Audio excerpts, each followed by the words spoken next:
আসসালামু আলাইকুম রহমতুল্লাহ। আশা করি সবাই ভালো আছেন। আমি এখনো অসুস্থ।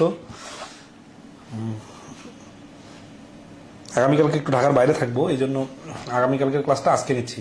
যদিও আপনাদের লোড হয়ে যাচ্ছে, আগামীকাল এবং পরশু এই 2 দিন আপনারা রিলিফ পাবেন, এর মধ্যে দেখে নেবেন। হ্যাঁ, তো বিন্যাসের ক্লাসগুলো আমরা 3টা ক্লাস নিলাম। বিন্যাসের ক্লাসগুলো কেমন লেগেছে আপনাদের? কতটুকু শিখতে পারছেন বলেন? অনেকে আছে, ওই যে গত কিছুদিন আগে আমি নীলফামারীতে একটা ক্লাস নিয়েছিলাম, আপনারা ছবি দেখছেন, প্রায় 150 স্টুডেন্টের মধ্যে ওইখানে জ্যামিতি পড়াইলাম আর কি। তো বৃত্ত টপিকটা মোটামুটি পড়ানো শেষ করে দিলাম। তো শেষে 2-1 জন বলতেছে মাথার উপর দিয়ে গেছে। তা আমি তখন জিজ্ঞাসা করলাম, আপনি কি ব্যাস আর ব্যাসার্ধর পার্থক্য বোঝেন? ও না, স্পেসিফিক জিজ্ঞাসা করেন, বলছে যে এখানে কে কে আছেন বলেন তো, ব্যাস আর ব্যাসার্ধর পার্থক্য বোঝেন না? তো সেখানেও কয়েকজন হাত তুলছে। তার মানে ব্যাপারটা হচ্ছে যে আমরা অনেকে আছি এত অতিরিক্ত দুর্বল যে ওইটা আর মানে অত নিচে আর নামা যায় না আর কি, বুঝছেন? তো বিন্যাস সমাবেশটাতে অধিকাংশ ক্ষেত্রে আমরা দুর্বল, কিন্তু এই ক্ষেত্রে আমি আপনাদের পরামর্শ দিয়েছিলাম যে যাদের বিসিএস দেওয়ার প্ল্যান নাই তারা এই টপিকে স্কিপ করবেন। যাদের বিসিএস দেওয়ার প্ল্যান আছে, যেহেতু প্রিলি রিটেন দুইটাতে এটা আছে, অবশ্যই পড়তে হবে। আর আমরা তো প্রথম ক্লাসটাকে খুব সুন্দর করে ভেঙে ভেঙে দেখাইছিলাম, আর এখানে আর তো খুব বেশি ভেঙে ভেঙে দেখানোর কিছু ছিল না। পরের প্রশ্নগুলো তো সব এক জাতীয় প্রশ্ন, আমরা এক জাতীয় অনেকগুলো করে প্রশ্ন সমাধান করে দিচ্ছি। এতগুলো প্রশ্ন সমাধান আসলে জবের ক্লাসে হয় না। এক্ষেত্রে আপনাদের আরো পরামর্শ দিয়েছিলাম যে যারা আরো বেশি দুর্বল আছেন তারা ইউটিউবে আমাদের ফ্রি ক্লাসগুলো দেখে নিতে পারেন আগে থেকেই। আবার বই থেকে সলভ করতে বলছিলাম। একটা জিনিসের পিছনে এফোর্ট না দিলে, শুধু ক্লাস দেখে পাটিগণিতের অন্যান্য টপিকের মতো বা সহজ কোনো টপিকের মতো এই হায়ার ম্যাথের এত ইম্পর্টেন্ট একটা টপিক আপনার হয়ে যাবে, এত মানে সস্তা ভাবলে বিষয়টা হবে না। ঠিক আছে, কি করতে হবে? এফোর্ট দিতে হবে। মানে আপনার ধরছে নোট খাতায় প্রত্যেকটা অঙ্কের সিরিয়াল ধরে ধরে আপনি করছেন কিনা, তারপরে পারতেছেন কিনা আমাকে দেখান। ঠিক আছে,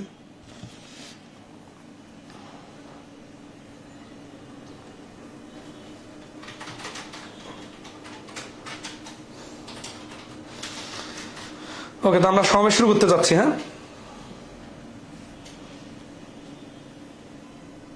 এই টপিকটা আপনাদের কেমন লাগে বলেন? বিন্যাস কঠিন না সমাবেশ কঠিন? এখানে আর তো খুব বেশি ভেঙে ভেঙে দেখানো যাচ্ছে না।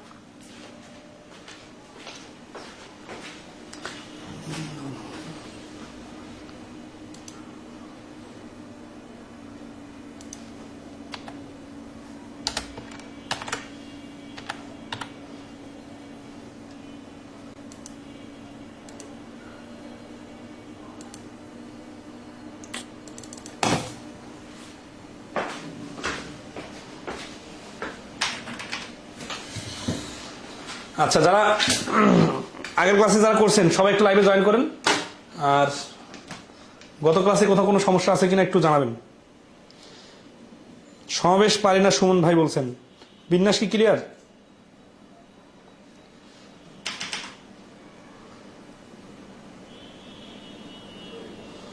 কোথায় কোথায় সমস্যা আছে বলেন? বিন্যাসের আর কোথাও সমস্যা ছিল? আমি একটা মেইল একটু চেক করতে হবে। বিন্যাস, সমাবেশ, অসমতা, সম্ভাব্যতা, এই 4টা টপিকই তো অনেক বেশি ইম্পর্টেন্ট এবং পরীক্ষা আসার উপযোগী। আচ্ছা, আমি জাস্ট একটা মেল দেখবো একটু।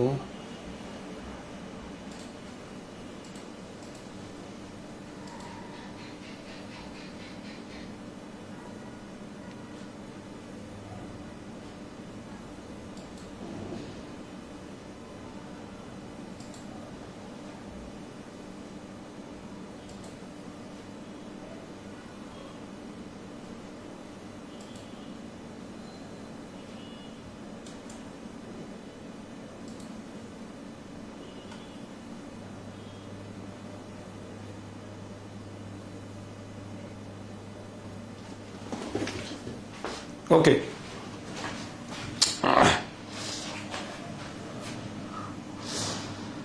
আচ্ছা 91 হচ্ছে একটু প্রবলেম ছিল। জি বিন্যাস পারি স্যার। বিন্যাস ওকে, বিন্যাসের থেকে সমাবেশ কিন্তু সহজ বেশি, আর বিন্যাসের বেসিকটা এখানে কাজে লাগবে। ওকে, আমরা শুরু করি। হ্যাঁ, প্রথমে আমরা দেখব সমাবেশের উপর প্রশ্ন কিরকম কিরকম হইতে পারে, মানে কোন টাইপের প্রশ্নগুলো সমাবেশের প্রশ্ন। ঠিক আছে, যেমন দেখেন পদ্ধতি 1-এ আছে কি, যে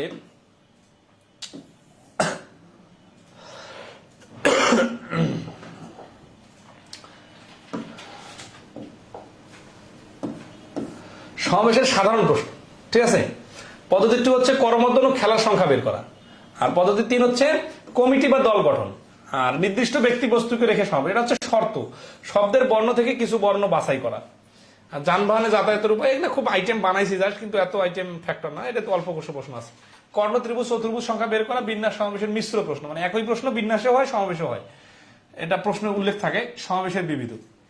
তো এই টাইপের মধ্যে আমরা চেষ্টা করব কমিটি পর্যন্ত আজকে ক্লিয়ার করার। এই 3টা আইটেমে সব থেকে বেশি আসে প্রশ্ন, ঠিক আছে। আচ্ছা, সমাবেশ জিনিসটা কি? সমাবেশ শুনে বোঝা যাচ্ছে না যে আজকে একটা জনসভা আছে বা সমাবেশ আছে, ঠিক আছে, বা সভা আছে। এই সমাবেশ বা সভা বা সমাবেশ, এই কথাগুলো মানে হচ্ছে কি যে একসাথে অনেকগুলো লোকের এঙ্গেজমেন্ট, মানে একসাথে সবাই বিষয়ে একটা অনুষ্ঠান, তার মানে অনেক দলবদ্ধ কোনো কিছুকে বোঝায়, ঠিক আছে। তো সমাবেশ হলো কয়েকটি উপাদান থাকে, প্রত্যেকবার নির্দিষ্ট কিছু উপাদান নিয়ে এক একটি দল গঠন করা, যেখানে ধারাবাহিক পরিবর্তন হলেও দলের সংখ্যা একই থাকে। আচ্ছা, এই কথাটা প্র্যাকটিক্যালি এইরকম, ধরুন আছে একটা লুডো খেলায় এ আর বি দুজন প্লেয়ার লুডো খেলতেছে, পরের দিন এসে বি এই পাশে বসছে, এ ওই পাশে বসছে। আগের দিনের দলটা আর পরের দিনের দলটা কি একই নাকি আলাদা? একই দল কিন্তু। কারণ কি? কারণ mister A mister B ludo খেলতেছে, ওইখানে মিস্টার বি মিস্টার এ খেলতেছে, তার মানে নতুন কোনো লোক নাই। তাহলে বলতে পারেন এইটার দল হচ্ছে এ বি আর ওইটা দল হচ্ছে বি এ। এ বি দ্বারা যে দল বোঝায়, বি এ দ্বারা সে দল বোঝায়। দলের কথা যখন আসতেছে তখন কিন্তু সিকুয়েন্স কোনো ইম্পর্টেন্ট বিষয় না। তাহলে আর কোথায় কোথায় সিকুয়েন্স ইম্পর্টেন্ট বিষয় না? বা বিন্যাসের সময় কি ছিল? বিন্যাসের সময় এর সামনে বি দাঁড়াইছে, তাহলে একটা লাইন বা দাঁড়ানোর স্টাইল, আর বি এর সামনে এ দাঁড়াইছে, তখন দাঁড়ানোর স্টাইলটা চেঞ্জ হয়ে গেল আরেকটা স্টাইল, ঠিক আছে। আচ্ছা, তো এখন আসি যে এই বিন্যাসের ক্ষেত্রে 2 ভাবে দাঁড়াইতে পারে, কিন্তু সমাবেশের ক্ষেত্রে দল হয় এক। এখন বলতে পারেন একই জিনিস কখন বিন্যাস হচ্ছে কখন সমাবেশ হচ্ছে কিভাবে বুঝবো, তাই না? আচ্ছা, তাহলে আসি, তাহলে মূল থিমটা দেখেন। মূল থিমটা হচ্ছে কি, যে সিরিয়াল উলট পালট করে দিলে, ধরেন আছে আমার কাছে 2টা কলম আছে, এই 2টা কলমের একটা নিচে রাখলাম একটা উপরে রাখলাম, একটা স্টাইল সাজাইলাম, অথবা নিচেরটা উপরে রাখলাম উপরেরটা নিচে রাখলাম, আরেকটা স্টাইলে সাজাইলাম, এইটাকে বলতেছি আমরা সাজানো বা বিন্যস্ত করা। কিন্তু যখন আমরা বিন্যস্ত করা না বোঝায় বলবো দল বা কমিটি বা হ্যান্ডশেক, তখন কি হবে সেই জিনিসটা দেখবো। তখন সিকোয়েন্সটা গুরুত্বপূর্ণ না। ধরেন মিস্টার এ এসে মিস্টার বি এর সাথে হ্যান্ডশেক করলো, একটু পরে ঘুরে আসে মিস্টার বি কি বলবে, ভাই আপনি তো আমার সাথে হ্যান্ডশেক করছেন, কিন্তু আমি তো আপনার সাথে হ্যান্ডশেক করি না, আসেন আবার হ্যান্ডশেক করি। না, বিষয়টা হচ্ছে কি, মিস্টার এ যখন মিস্টার বি এর সাথে হ্যান্ডশেক করছে, তখন অলরেডি মিস্টার বি ও মিস্টার এ এর সাথে হ্যান্ডশেক করা হয়ে গেছে। তার মানে বি এ দিলে নতুন হ্যান্ডশেক হবে না, আগের হ্যান্ডশেকটাকেই রিপিট করা বোঝাবে। যে কোনো দলের খেলার ক্ষেত্রে দেখেন, যে ধরেন আছে বাংলাদেশ, ইন্ডিয়া আর পাকিস্তান, এই 3টা দল প্রত্যেকের সাথে প্রত্যেকে একটা করে ম্যাচ খেলবে। তাহলে বাংলাদেশ প্রথম দিন ধরেন ইন্ডিয়ার সাথে খেললো, এটা কিন্তু একটা ম্যাচ হলো। তাহলে ইন্ডিয়া আবার বাংলাদেশের সাথে খেলতে হবে না, কারণ একটা করে যেহেতু ম্যাচ খেলবে, বাংলাদেশ ইন্ডিয়ার সাথে খেলা মানে যা, ইন্ডিয়ারও বাংলাদেশের সাথে খেলা হয়ে যাওয়া মানে তা। তাহলে ইন্ডিয়া যদি খেলতে চায় নতুন কোনো খেলা, তাহলে পাকিস্তানের সাথে খেলবে, আর পাকিস্তান খেলবে বাংলাদেশের সাথে। তার মানে 3টা দল প্রত্যেকের সাথে একটা করে খেলা খেললে 3টা খেলা হবে, 6টা খেলা হবে না। কিন্তু একই জিনিস আমরা যখন বিন্যাসের ক্ষেত্রে দেখছিলাম, তখন কিন্তু 3টা দলকে 2 ভাবে সাজাইলে 6 ভাবে সাজানো যায়। কারণ কি, তখন বি আই মানে একটা, আই বি মানে আরেকটা, ঠিক আছে। আচ্ছা, ওকে, তাহলে আসি নেক্সটে।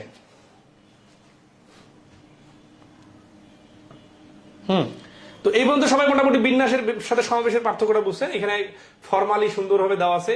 সর্বপ্রথম আমাদের বইয়ে এই বিষয়গুলো আলোচনা করা হয়েছিল, হচ্ছে বিন্যাস আর সমাবেশের মধ্যে পার্থক্য, ঠিক আছে। বিন্যাস হলো সাজানোর ধরন, অর্থাৎ কত ভাবে সাজানো যায়। এখানে ধারাবাহিকতার পরিবর্তন হলে নতুন বিন্যাস হয়। আর সমাবেশ হচ্ছে বাছাই করা, কয়েকজন থেকে বাছাই করার সময় কে আগে আসলো কে পরে আসলো তা দেখার প্রয়োজন নেই, অর্থাৎ এখানে ধারাবাহিকতাটা গুরুত্বপূর্ণ না। তাহলে এইটা হচ্ছে মেইন পার্থক্য। এখন এটা বোঝার জন্য কিছু উদাহরণ, কিছু মানে সূত্র, এগুলা পার্থক্যটা আমরা আরো দেখাই দিব, ঠিক আছে। তো বিন্যাসের সূত্র হচ্ছে এনপিআর সমান N factorial divided N minus R factorial. আর সমাবেশের সূত্র হচ্ছে কি দেখেন, সমাবেশের সূত্র হচ্ছে এনসিআর। এই যে সিটা হচ্ছে কি কম্বিনেশনের জন্য, এন মানে হচ্ছে টোটাল আর আর মানে হচ্ছে যতটা নিতে হবে। এইখানে বিন্যাসের সাথে পার্থক্য হচ্ছে এই যে আর ফ্যাক্টরিয়াল দিয়ে এক্সট্রা করে ভাগ করতে হবে। ভাগ করা মানে যা, নিচেরটার সাথে গুণ করা মানে তা, ঠিক আছে। যেহেতু এ বি দিয়ে বি এ 2টা বিন্যাস হয়, কিন্তু এ বি দিয়ে একটাই সমাবেশ হয়, তাহলে বিন্যাসের উত্তর বড় হবে আর সমাবেশের উত্তর ছোট হবে, যেহেতু এখানে সিকোয়েন্সটা ইম্পর্টেন্ট না, ঘুরাই দিলে একই থাকে। ঠিক আছে, সুন্দর করে উদাহরণ দেওয়া আছে। রাকিব সামনে এবং রহিম পেছনে দাঁড়ানো, অথবা রহিম সামনে রাকিব পেছনে দাঁড়ানো বোঝাতে দুটি ভিন্ন দাঁড়ানোর পদ্ধতি, অর্থাৎ সিরিয়াল পরিবর্তন হলে নতুন বিন্যাস হয়। কিন্তু সমাবেশের ক্ষেত্রে বাংলাদেশ ভারত আর ভারত বাংলাদেশের খেলা অর্থ দুটি খেলা না, বরং একটা খেলা, যে কথাগুলো বললাম। ঠিক আছে, এখন আরো কিছু এক্সাম্পল দেখেন। এই যে এবিবি এ দেওয়া আছে, বিন্যাস হয় অক্ষর সাজানো প্রশ্নগুলোতে। এই যে যতগুলো অক্ষর সাজানো দেখছি না, ঢাকা থেকে, কার থেকে, বগুড়া শব্দ থেকে 5টি অক্ষর নিয়ে, 3টি অক্ষর নিয়ে, এগুলো বিন্যাস হয়, কারণ এটা সিকোয়েন্স চেঞ্জ হলে নতুন হয়। আর সংখ্যা তৈরির প্রশ্নগুলোতে বিন্যাস হয়, কারণ হচ্ছে কি যে 1 2 3 3 2 1, যে কোনো কিছুকে সাজাতে বলা হলে বিন্যাস করতে হয়। আর সমাবেশের ক্ষেত্রে কি হয়, হ্যান্ডশেক করলে সমাবেশ হয়, কারণ ঘুরাই দিলে রিপিট হয় না, নতুন হয় না। খেলার ক্ষেত্রে সমাবেশ হয়, দল গঠনের ক্ষেত্রে সমাবেশ হয়, কমিটি গঠনের ক্ষেত্রে সমাবেশ হয়, যে কোনো কিছু বাছাই করার প্রশ্নগুলোতে সমাবেশের সূত্র প্রয়োগ করতে হয়। এগুলো আমরা আবার প্রশ্ন সমাধান করতে যে আরো বললে ক্লিয়ার হয়ে যাব। ঠিক আছে, আচ্ছা।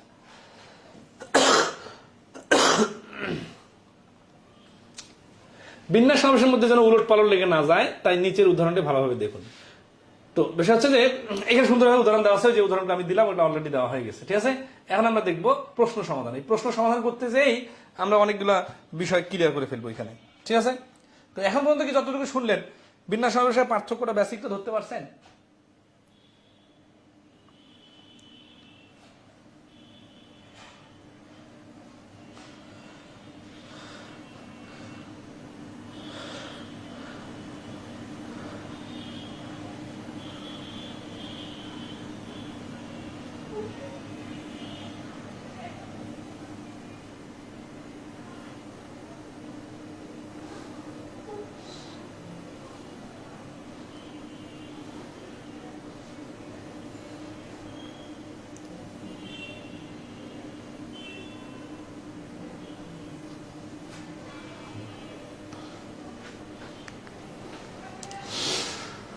কম্বিনেশন বা সমাবেশের প্রশ্ন হিসাব দ্রুত করতে পারার জন্য নিচের নিয়ম কয়েকটি দেখুন। ঠিক আছে, যে 10 100C1 10C3 100C98, এইগুলা ছোট ছোট প্রশ্ন। হ্যাঁ, তো এটার জন্য আগে আমরা সূত্রটা ভালো করে বুঝি। বুঝছেন, সূত্রটা কি ছিল? NCR। এই সি মানে হচ্ছে কম্বিনেশন, এটা ব্যাখ্যাটা হচ্ছে যে n ফ্যাক্টরিয়াল, নিচে হচ্ছে n মাইনাস r ফ্যাক্টরিয়াল, এর সাথে এখানে এক্সট্রা করে r ফ্যাক্টরিয়াল গুণ হবে, যেটা বিন্যাসের সময় ছিল না। ঠিক আছে, আচ্ছা। তো এখন আসি যে এখানে যদি আমরা ধরেন একটা উদাহরণ দেখা দেই। এই ধরনের আছে যে কিছু কিছু বিষয় বেসিক জিনিস মনে রাখবেন। ঠিক আছে, এবং প্র্যাকটিক্যালি চিন্তা করবেন। এনসিআর কথাটা মানে কি? মানে হচ্ছে যে n সংখ্যক লোক থেকে r সংখ্যক লোক মিলে কতগুলো দল গঠন করা যাবে। বিষয়টা আরো যদি প্র্যাকটিক্যালি আসেন, যেমন ক্রিকেটের দল গঠন হয় না, 15 জনের দল ঘোষণা করে, কিন্তু 15 জনে কি খেলতে পারে? খেলতে পারে না। 11 জন খেলতে পারে। তাহলে 15 জনের দল থেকে 11 জনের টিম বানাই যাবে কয়টা? তাহলে 15 হচ্ছে n এর মান, 15C11। এই যে হচ্ছে বিষয়টা কিন্তু খুবই সিম্পল। ঠিক আছে, আচ্ছা। এখন আসি যে এটা পরবর্তীতে কি হয়, আমরা শুরুতে একটু ভেঙে ভেঙে দেখাই। এখন দেখেন, অনেকে আছে আগামী ক্লাসে আছে এই বেসিক গুলো জানা না থাকার কারণে বুঝতে পারবে না, তখন তো কি করা হচ্ছে আমার, এই জন্য আমরা আজকে ভেঙে ভেঙে দেখা দিতেছি। তো এই যে যখন বলতেছে যে 5C1, এই কথাটা তাহলে আসলে কি বোঝাচ্ছে একটু প্র্যাকটিক্যালি দেখি। প্র্যাকটিক্যাল বিষয়টা এরকম, ABCDE, এই 5 জন লোক আমার হাতে আছে, বাইরে দাঁড়ায় আছে। এখন এদেরকে নিয়ে আসে, আমি একজন, যে কোনো একজনকে চাকরি দিব, বাছাই করব।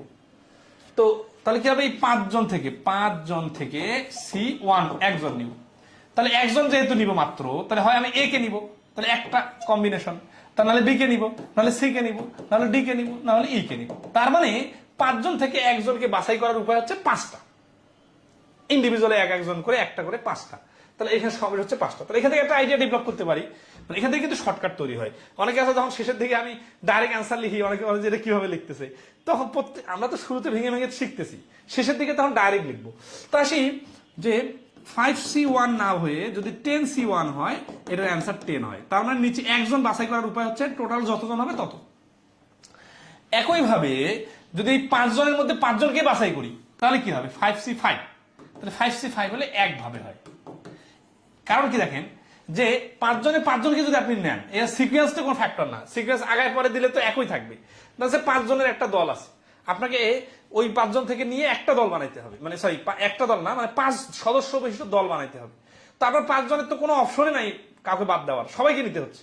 তাহলে আপনি দল বানাইতে পারবেন একটা, দুইটা দলও বানাইতে পারবে না, কারণ কাউকে তো 12 দিতে পারতেছেন না, নতুন কাউকে নিতে পারতেছেন না, আপনার হাতে 5 জন আছে। তাই এখান থেকে একটা শর্টকাট নিয়ে নেই, সেটা হচ্ছে 5C5 অথবা 10C10 হলে অ্যান্সার 1 হয়। তো এইগুলো আমাদের বইয়ে সুন্দর করে শুরুতে আলোচনা করা আছে, একটু দেখে নেবেন, ঠিক আছে? তাহলে এই যে 100C1 মানে হচ্ছে 100, 10C3 100C98 50, এই যে 50C50 মানে হচ্ছে 1, মানে এন আর আর এর মান যদি সমান হয় তাহলে এটার ভ্যালুটা 1 হয়, কারণ 50 জন থেকে 50 জনকে যদি নেই তাহলে এগুলো শেখা থাকলে পরবর্তী সহজ হবে, এবং এগুলো শিখতেই হবে, বিষয়টা এরকম না, কিন্তু লজিক্যাল কথাগুলো তো জানা থাকা লাগবে, এর মাধ্যমে তো লজিক ডেভেলপ হচ্ছে আপনার।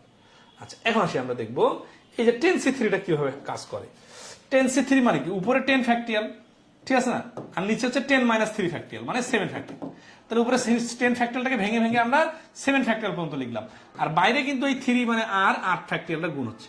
তাহলে এখান থেকে লেখা যাচ্ছে কি দেখেন, এই 7 ফ্যাক্টরিয়াল কাটা যায়, তাহলে থাকে কি উপরে 10 9 8, তাহলে 10 9 8, আর নিচে কি থাকে, নিচে হচ্ছে 3 to 1 থাকে। তাহলে এই কাজটা ডাইরেক্ট এখান থেকে এখানে লেখা যায় যদি এইভাবে আমরা বুঝি বিন্যাসের মতো। 10C3 মানে 10 জন থেকে 3 জন নিব, তাহলে 3 জন নেওয়ার উপায় হচ্ছে 10 × 9 × 8, আর এই ভাগ করতে হবে 3 × 2 × 1। বাকি যে কাজগুলো এগুলো ফর্মাল কাজ, এগুলো আমরা যখন রিটেনে দেখাই দিব কাউকে তখন আমরা দেখাবো, কিন্তু এমসিকিউ এর জন্য আমরা এইভাবে লিখবো। এই নিয়মটা কিন্তু প্রচুর কাজে লাগবে, কারণ এরকম প্রশ্ন সিএস এর পরীক্ষায়, ব্যাংকের পরীক্ষায়, অন্যান্য অনেক পরীক্ষায় কমিটি গঠনের প্রশ্ন আসে, ঠিক আছে? আচ্ছা, এখানে এই যে কথাগুলো বললাম 50C50 = 1, NC1 = 1 হয় সবসময়, ঠিক আছে? আচ্ছা, এইখানে আরেকটা টেকনিক শর্টকাট দেখা দেই, সেটা হচ্ছে যে এই 100C98 দেখে অনেকে 98টা উপাদান লিখতে চাইতে পারেন, 100 × 99 × 98 × 97 ... চলতে থাকবে, ঠিক আছে? তো এখন এইভাবে 98টা লিখতে গেলে তো খবর আছে, তাই না?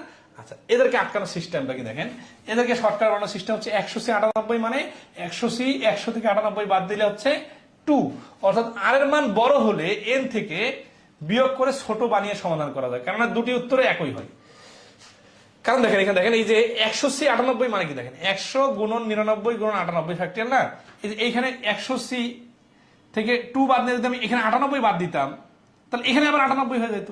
তার মানে এক পাশে থাকবে 98 ফ্যাক্টরিয়াল আর এক পাশে থাকবে 2 ফ্যাক্টরিয়াল। এখানে যদি আপনি 98 ধরে করেন তাহলেও এটা আসবে, আবার যদি 2 ধরে করেন তারপরেও কিন্তু ওই 98 আর 2 আসবে। তো এই জন্য যে কোনোটা ধরা যায়, এগুলো অঙ্ক করতে করতে আবার কথা আসবে, তখন আবার ক্লিয়ার করে দেবো, ঠিক আছে? এখানে বেসিক বইয়ের শুরুতে দেওয়া আছে। তাহলে 1 নম্বর দেখেন প্রশ্ন আসছে কোথায়, এনসিএন এর মান নিচের কোনটি? এনসিএন মানে কি, এন এর মান আর আর এর মান একই, তাহলে এর মান আর আর মান যদি একই হয় তাহলে কি হবে অ্যান্সার?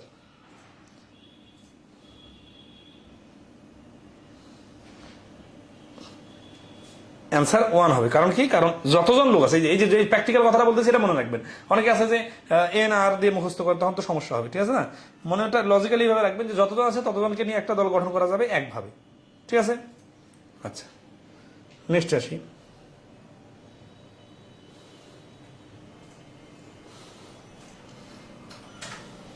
সমাবেশে বিন্যাসের বেসিকটা জানলেই হবে, হ্যাঁ, ওকে।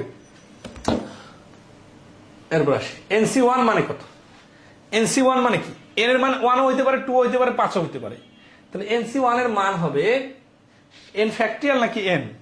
দেখেন তখন মনে রাখতে হবে যে n এর মান যদি 5 হয়, 5টা থেকে একটা নিলে 5টা সমাবেশ করা যায়, 4টা থেকে একটা নিলে 4টা সমাবেশ করা যায়, তার মানে NC1 এর মান হচ্ছে n। আপনারা যদি বিস্তারিত লিখতে যান তাহলে উপরে লিখতে হবে n ফ্যাক্টরিয়াল, নিচে হচ্ছে n - 1 ফ্যাক্টরিয়াল, ঠিক আছে, ইনটু হচ্ছে আবার 1 ফ্যাক্টরিয়াল, ঠিক আছে? তাহলে এই n কে এইভাবে লেখা যায়, n × n - 1 ফ্যাক্টরিয়াল, আর নিচে হচ্ছে n - 1 ফ্যাক্টরিয়াল, আর এই 1 ফ্যাক্টরিয়াল মানে 1, লেখা না লেখা সমান, তাহলে এটা কাটা যায়, ঠিক আছে? তাহলে থাকে শুধু n। এটা হচ্ছে n যদি দেখতে চান কেউ। আর লজিক্যালি কি, লজিক্যালি হচ্ছে যে নিচে যদি 1 থাকে তাহলে আর এর মান মানে n এর মানটা যত সেটা অ্যান্সার, তাহলে এখানে n এর মান যেহেতু দেওয়া নাই তাহলে n অ্যান্সার। দেখেন বেসিক থেকে প্রশ্ন আসলে এরকম করে আসে। তো এখানে দেখেন 3 নম্বর কি বলা আছে, NC7 = NC5 হলে n = কত? এটা 2005 সালে আসছে, এরকম হবো একটা প্রশ্ন বিসিএস এ আসছে, তারপরের প্রশ্নটা মনে হয়, হ্যাঁ পরের প্রশ্নটা আছে, ঠিক আছে? আচ্ছা, এখানে একটা খুব ইন্টারেস্টিং পয়েন্ট ধরা দিই। আপনাদের কি মনে আছে যে এই 100C98টাকে আমরা বলছিলাম 100C2 লেখা যায়, এখানে একটা লজিক ডেভেলপ করে দেয়, সেটা হচ্ছে N C X equal to N C Y হলে এন সমান সমান এক্স প্লাস ওয়াই। এটা মুখস্থ করতে হবে এরকম না, জাস্ট মনে রাখলেই হবে। আর প্র্যাকটিক্যালি চিন্তা করেন, 100 থেকে 98 জন নেওয়া মানে যে আনসার আসবে, 100 থেকে 2 জন বাছাই করলে একই আনসার আসবে। তো এই ক্ষেত্রে কি হচ্ছে যে 100 98 থেকে 2 আসলো কিভাবে, 100 থেকে 2 বিয়োগ 98 বিয়োগ করে না, তার মানে এই 98 আর 2 যোগ করলে উপরেরটার মান পাওয়া যাবে। তাহলে এখানে যদি 100 না দিয়ে আমি যদি এন দিতাম, এখানে যদি এন দিতাম, তাহলে এন সমান সমান কি হইতো, 98 যোগ 2 হইতো। ঠিক আছে, কারণ কি, কারণ ওই এন থেকে বিয়োগ করেই তো এটা আসছে, তাই না? আচ্ছা, তাহলে 100 হইতো এন এর মান। তাহলে এখানে দেখেন NC7 NC5 এই সমান সমান আছে থেকে এই কাজটা করা যাচ্ছে, সমান সমান না হলে করা যাইতো না। সমান সমান মানে কি, সমান সমান মানে হচ্ছে যে এইটার মান যা এইটার মানও তা। তাহলে এই দুটার মান কখন ঠিক হবে, যখন NC7 ইকুয়াল টু NC5। আমরা জানি n সমান সমান 7 যোগ 5। ঠিক আছে, তাহলে 7 যোগ 5 মানে 12। তাহলে লজিক্যালি দেখেন যে এটা যদি 12 লিখি, আমরা এখানে যদি 12 লিখি, তাহলে 12C5 এর মান যত, 12C7 মানে এখানে আবার 7 12 থেকে কাটা গেলে 5 থাকে। তাহলে এটা মানে কিন্তু 12C7 মানে যা, অলরেডি এটাকে বিয়োগ করে দিলে কিন্তু 12C5 চলে আসবে। তাহলে 12C5 তো ইকুয়াল। তো আশা করি ক্লিয়ার। এটা কখন করতে হয় এরকম, যখন আমাদের বড় মান না বের করে শর্টকাট বানাইতে হয়, মানে ছোট মানটা ধরে অ্যান্সার বের করতে হয়। 4 নম্বর প্রশ্নটা 39তম বিসিএসে আসছে। তো 4 নম্বর প্রশ্নটা অ্যান্সার কত, এই 4 নম্বর প্রশ্নের অ্যান্সার কত দ্রুত বলেন।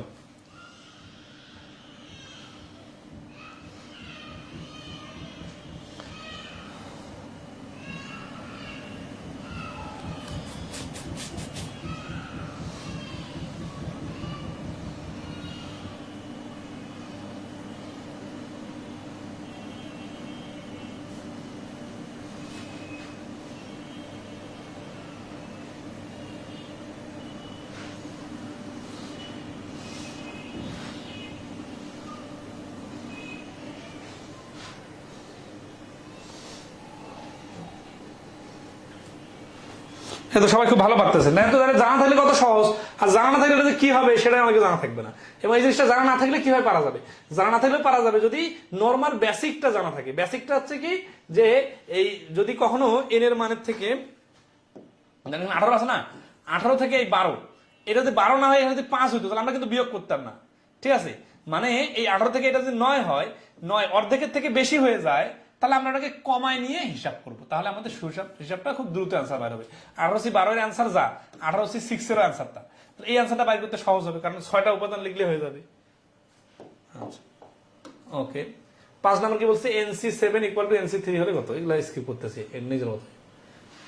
6 নম্বরটা দেখেন, 2NCR equal to 2NCR plus 2 হলে আর এর মান কত। তাহলে আর এর মান এর সাপেক্ষে আনতে হবে, তাহলে 2R প্লাস 2,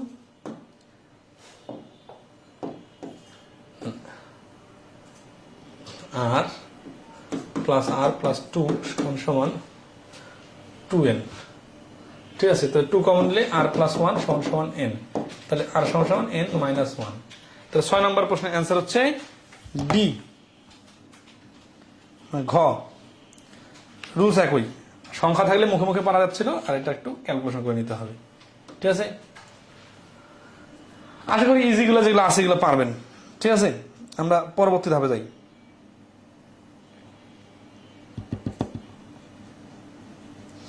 এখানে এই প্রশ্নটাতে যেটা আছে সেটা হচ্ছে যে 2টা এক্সট্রা গুণ করে দেওয়া আছে। 2টা এক্সট্রা গুণ করে থাকার কারণে আমাদের কি করতে হবে,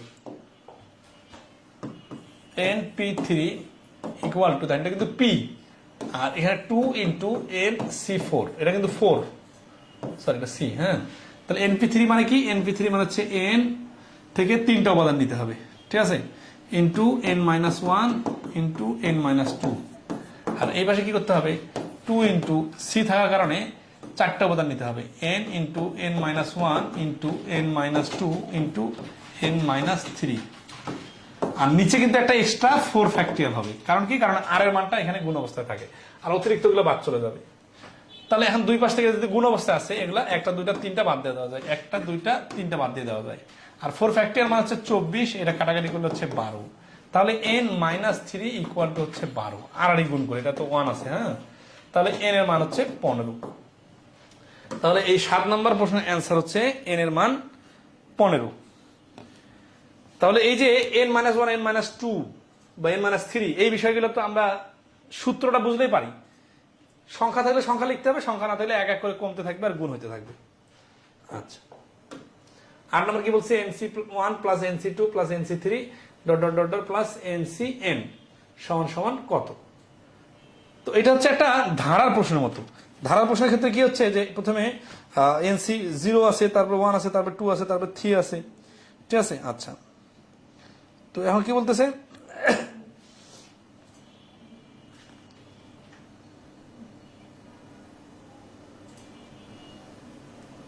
এটা তো সূত্র মানে আছে আলাদা একটা, দ্বিপদীর সূত্র। দ্বিপদী হতে হতে আমরা জানি দ্বিপদী সূত্র তো এখানে আলোচনা করা হয়নি।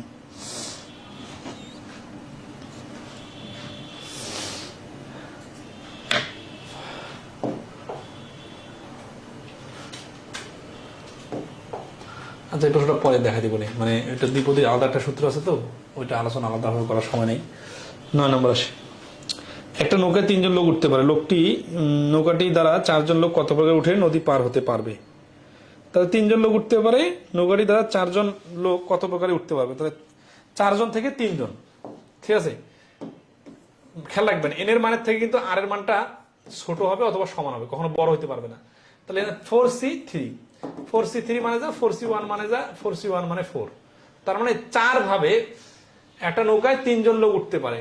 নৌকাটি দ্বারা 4 জন লোক কত প্রকারে উঠে নদী পার হতে পারবে? আমাদের নাম দেই ABCD, এই 4 জন লোক দাঁড়ায় আছে, আর এটা হচ্ছে নৌকা। নৌকাতে 3 জন লোকের বেশি ধরে না, তাহলে কি হবে? ABC BCD CDA, ঠিক আছে, এবং ACD CDA ACD তো রিপিট হয়ে গেছে, BDC, হ্যাঁ BDC। এই 4 ভাবে, মানে এই 4 জন লোককে 3 জন করে লোক ধরলে গেলে একবার 3 জন করে লোক গেলে তাহলে টোটাল 4 ভাবে যেতে পারবে। তাহলে এটা আমরা কি করলাম, এই 4 জন থেকে সি তে কেন নিলাম? কারণ লোককে আগে উঠলো কে পরে উঠলো, এখানে সিকোয়েন্সটা ইম্পর্টেন্ট না। এই প্রশ্নটা আমরা সমাবেশের মধ্যে আলোচনা করতেছি থেকে মনে হচ্ছে কম্বিনেশনের কারণে রিপিট হবে না, কিন্তু যখন পরীক্ষা আসবে তখন তো বলা থাকবে না এটা সমাবেশের প্রশ্ন না বিন্যাসের প্রশ্ন। তখন আপনাকে বুঝে নিতে হবে যে একটা লোক, মানে কয়েকটা লোক যদি নৌকাতে উঠে যায় তখন 3 জন করে যাচ্ছে প্রত্যেকবারে। কে কোন পাশে বসছে বা কে আগে উঠছে পরে উঠছে এটা ইম্পর্টেন্ট না, ইম্পর্টেন্ট হচ্ছে কোন 3 জন যাচ্ছে। তাহলে সিকোয়েন্স চেঞ্জ করে কোনো নতুন যাওয়ার উপায় বা সমাবেশ বাড়ি করা সম্ভব না। এখানে যখন লোক একজন চেঞ্জ হয়ে যাবে তখনই কেবলমাত্র সমাবেশের সংখ্যা চেঞ্জ হবে। এই জন্য এটা কম্বিনেশনের সূত্র হবে। আর 4 জন থেকে 3 জন নেওয়ার উপায় হচ্ছে 4c3 মানে যা, 4c1 মানে যা, ইকুয়াল টু 4 মানে তা, ঠিক আছে। আচ্ছা,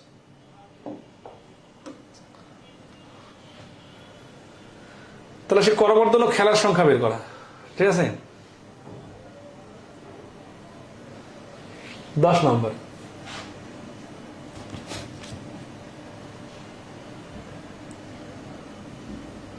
7 নম্বরটা বিন্যাস সমাবেশ মিক্স ছিল। হ্যাঁ, 10 নম্বর কি বলছে, একটা মিটিং এ উপস্থিত। আচ্ছা, করমর্দন বা হ্যান্ডশেকের সংখ্যা বের করা। এইগুলো প্রশ্ন খুবই সহজ, আমি জাস্ট 2টা প্রশ্ন খুব সময় দিয়ে একটু বোঝাই দিব ভালো করে, পরেগুলো নিজে থেকে পারবেন। একটা সোজা পাশে একটা উল্টা পাশে। ধরেন আছে যে এই হ্যান্ডশেকের প্রশ্ন তো কম্বিনেশনে হয়, কেন সেটা তো আগে থেকে বেসিক বোঝাই দিয়েছি। তো হ্যান্ডশেক করার জন্য 2 জন লোক লাগে, 5 জন লোক হ্যান্ডশেক করলে 5c2, ঠিক আছে। তাহলে 5c2 মানে 2টা উপাদান নিয়ে বাকিগুলা বাদ, আর নিচে এই 2 আর 1 গুণ করতে হয়। বিস্তারিত লিখলে বিস্তারিত দেখার পরে কাটাকাটি করে এটা আসবে, এটা অলরেডি দেখাই দিছি। তো 2 দিয়ে এটাকে কাটলে 2, তাহলে 5 দুগুণা 10। আর এই প্রশ্নটা অ্যান্সার 10, এটা আবার মুখে মুখে পারার জন্য কি করতে হয়, যতজন লোকের কথা বলে তার থেকে একজন কম নিয়ে গুণ করতে হয়, তারপরে 2 দিয়ে ভাগ করতে হয়। হ্যান্ডশেকের প্রশ্ন, ধরা আছে 10 জন হ্যান্ডশেক করলো, কয়টা হ্যান্ডশেক হবে? 10 আর 9 গুণ করে 90, 90 এর অর্ধেক 45। এখন বলতে পারেন এই 2টা গুণ করে 2 দিয়ে ভাগ করার লজিকটা কি? লজিকটা হচ্ছে দেখেন আমাদের আসলে 5 জন লোকের মধ্যে থেকে হ্যান্ডশেক করার জন্য 2টা লোক দরকার। তাহলে আমরা কি করবো, উপরে 5 ফ্যাক্টরিয়াল, নিচে হচ্ছে 5 মাইনাস 2 ফ্যাক্টরিয়াল, আর ইন্টু আবার 2 ফ্যাক্টরিয়াল। তাহলে উপরে 5 ফ্যাক্টরিয়াল মানে কি, এই যে নিচে হচ্ছে 2 ফ্যাক্টরিয়াল মানে হচ্ছে 2 into 1, আর এখানে 5 মাইনাস 2 ফ্যাক্টরিয়াল মানে 3 ফ্যাক্টরিয়াল, ঠিক আছে। এখানে হচ্ছে 5 গুণন 4 গুণন 3 ফ্যাক্টরিয়াল, এই 3 ফ্যাক্টরিয়াল বাদ। তাহলে এখানে আসতেছে 2, 5 দুগুণা 10। তাহলে এই প্রশ্নের অ্যান্সার হচ্ছে 10, ঠিক আছে। তো ওইটা আর কি শর্টকাটে মুখে মুখে যেটা বললাম সেটা। এই যে 11 নম্বরটাও দেখেন এরকম 10 জন লোক প্রত্যেকের সাথে হ্যান্ডশেক করলে করমর্দন কিভাবে হয়। আচ্ছা এখন বলতে পারেন যে এগুলো প্র্যাকটিক্যালি যদি কেউ চিন্তা করে তাহলে কিভাবে ভাবতে পারে।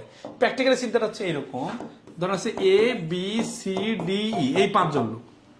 মিস্টার এ সবার 4 জনের সাথে হ্যান্ডশেক করলো, তাহলে এ হ্যান্ডশেক করলো 4টা। মিস্টার বি হ্যান্ডশেক করলো কি, নিচের 3 জনের সাথে, তাহলে 3টা। এখন বলতে পারেন বি কে এর সাথে হ্যান্ডশেক করে নাই, আসলে বি কে আর এর সাথে হ্যান্ডশেক করা লাগবে না। এ যখন বি এর সাথে হ্যান্ডশেক করছে ওইটা বি এরও হ্যান্ডশেক হয়ে গেছে।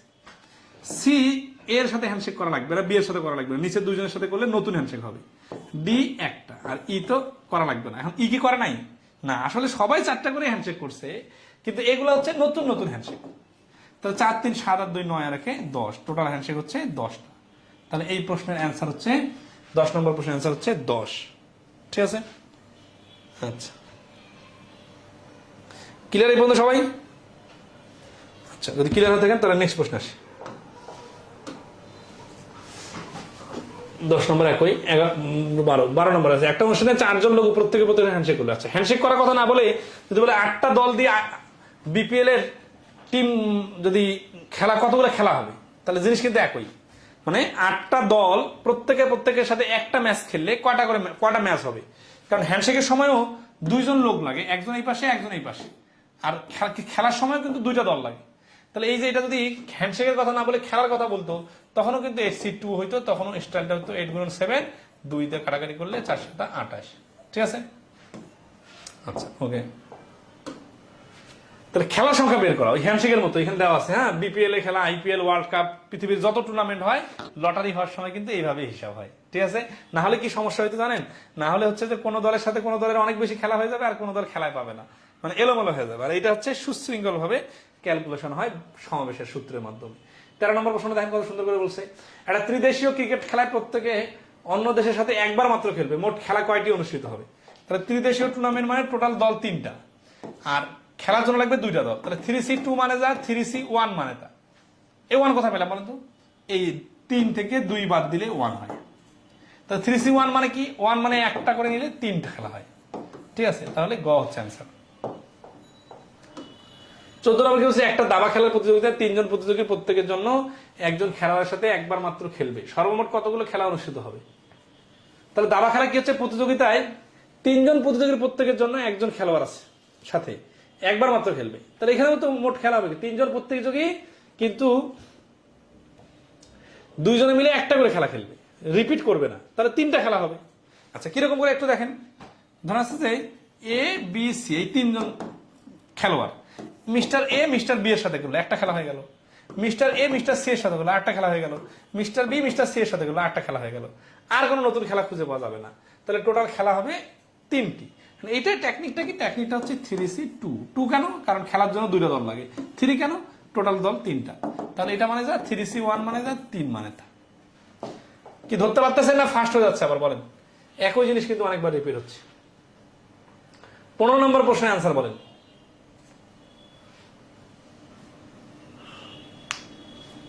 15 নম্বর প্রশ্নের অ্যান্সার বলেন।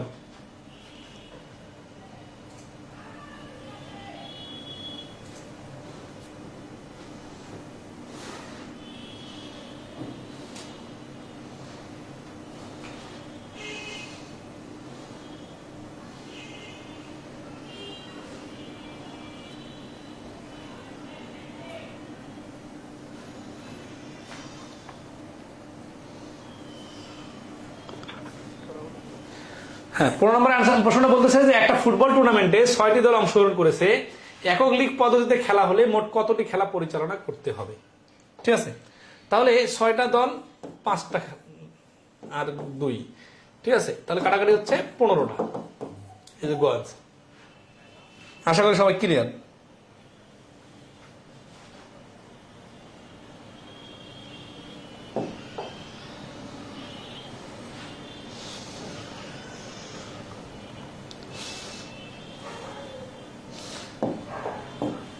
তাহলে এই খেলাগুলো মোটামুটি স্কিপ করে যাচ্ছে। এখানে একটা ইস্যু আছে, সেটা যদি একটা করে খেলা না করে, মানে একবার হ্যান্ডশেক করতে পারে কিন্তু 2বার যদি হ্যান্ডশেক করে, অথবা একটা করে খেলা না খেলে 2টা করে যে খেলা খেলে, দেখা যাচ্ছে আইপিএল এ হোম এবং অ্যাওয়ে ভিত্তিতে খেলা হয়।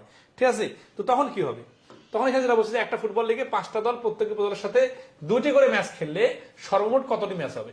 তো 2টি করে জায়গায় আমরা আগে 1টি করে বাড়ি করি, তাহলে কি হবে, 5C2, তার মানে হচ্ছে 5 গুণন 4 ডিভাইডেড 2, তার মানে হচ্ছে 10টা। তাহলে একটা করে খেলে যদি 10টা হয়, এর সাথে 2 গুণ করে দিলে 20টা, কারণ পরের বার আরেকবার রিপিট হবে। একবার সবার সাথে একসাথে খেলে, একটা করে খেলে 10টা খেলা হলো, তাহলে পরের বার কি হবে? পরের বার আবার একবার করে যখন খেলতে যাবে আবার 10টা খেলা হবে, মোট 20টা। তো এটা এখানে না করে এখানে তো 2 গুণ করা যেত, এখানে 2 গুণ করলে তো 2 2 কেটে যেত, তো 2 2 কেটে গেলে তো 2 2 গুণ করার দরকার, কাটাকাটি করার দরকার নেই, ভাগ করারও দরকার নেই। তাহলে ডাইরেক্ট এই যতজন বলবে 2টা করে খেলা বললে তার সাথে গুণ করে দিয়া 20 বললেই হয়ে গেল। যত বুঝবেন তত শর্টকাট তৈরি হবে। আচ্ছা, উল্টা পাশে আসলে মানে হ্যান্ডশেকের সংখ্যা যদি দেওয়া থাকে আর করমর্দনের, ঠিক আছে, কিরকম একটা ছোট অঙ্ক দেখা দিই। মনে আছে কি আপনাদের? এই 10 জন হ্যান্ডশেক করলে কি হয়? 10 গুণন 9 ডিভাইডেড হচ্ছে 2, তাহলে 2 হচ্ছে 5, 5 লং 45, ঠিক আছে।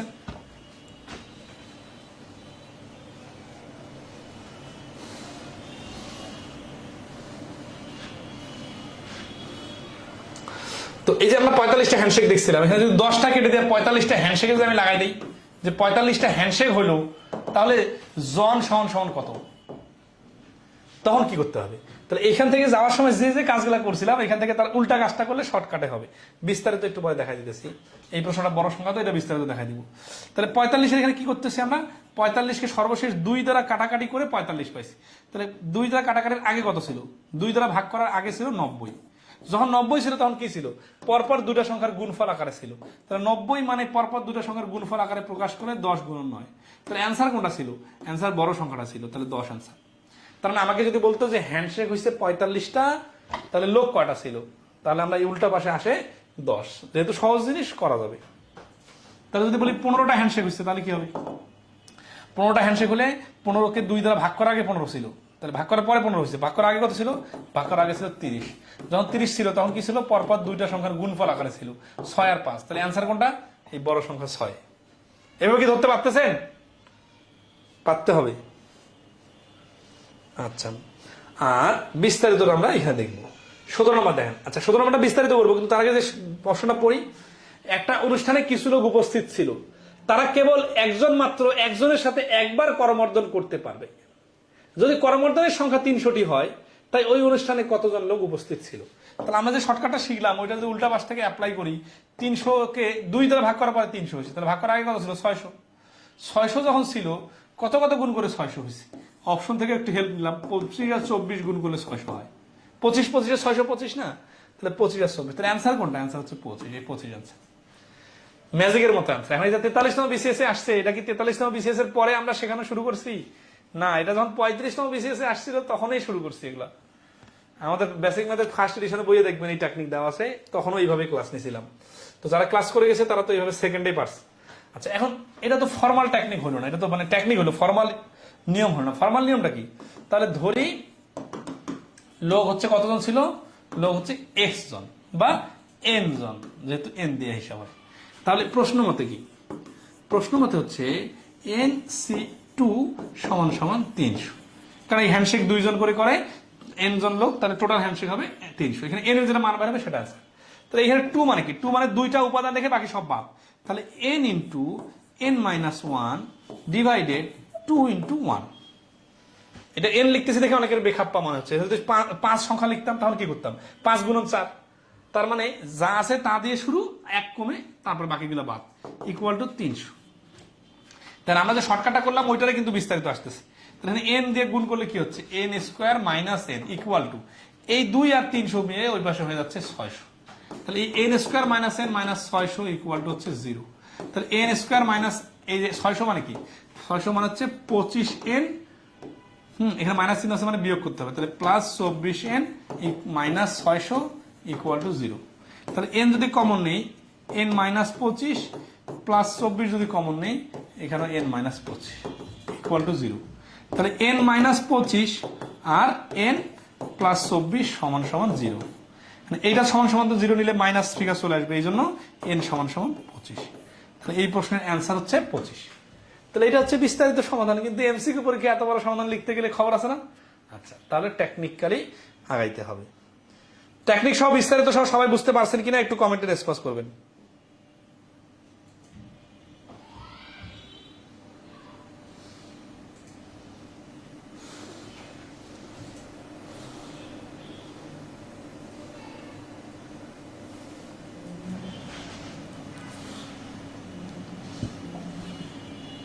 সবাই ক্লিয়ার না? ওকে, তাহলে এই বিষয়টা এখন এখানে ক্লোজ করে দেয়, আর বেশি না আগাই, কারণ এখানে মানে এগুলো আর বাকি যেগুলো আছে এগুলো নিজে থেকে চলে। এই 66 আছে, 66 ডাবল 132, 132 দুটো পাশাপাশি সংখ্যা হচ্ছে 12 আর 11, 12 অ্যান্সার। ঠিক আছে, হ্যাঁ বাকিগুলো এখানে করে নেবেন। এই যে 21 নম্বর প্রশ্ন দেখবো, 20 সদস্য বিশিষ্ট একটি ফুটবল দল থেকে একজন অধিনায়ক একজন সহ অধিনায়ক কতভাবে নির্বাচন করা যাবে? এই প্রশ্নটাতে একটা কনফিউশন ছিল আগে।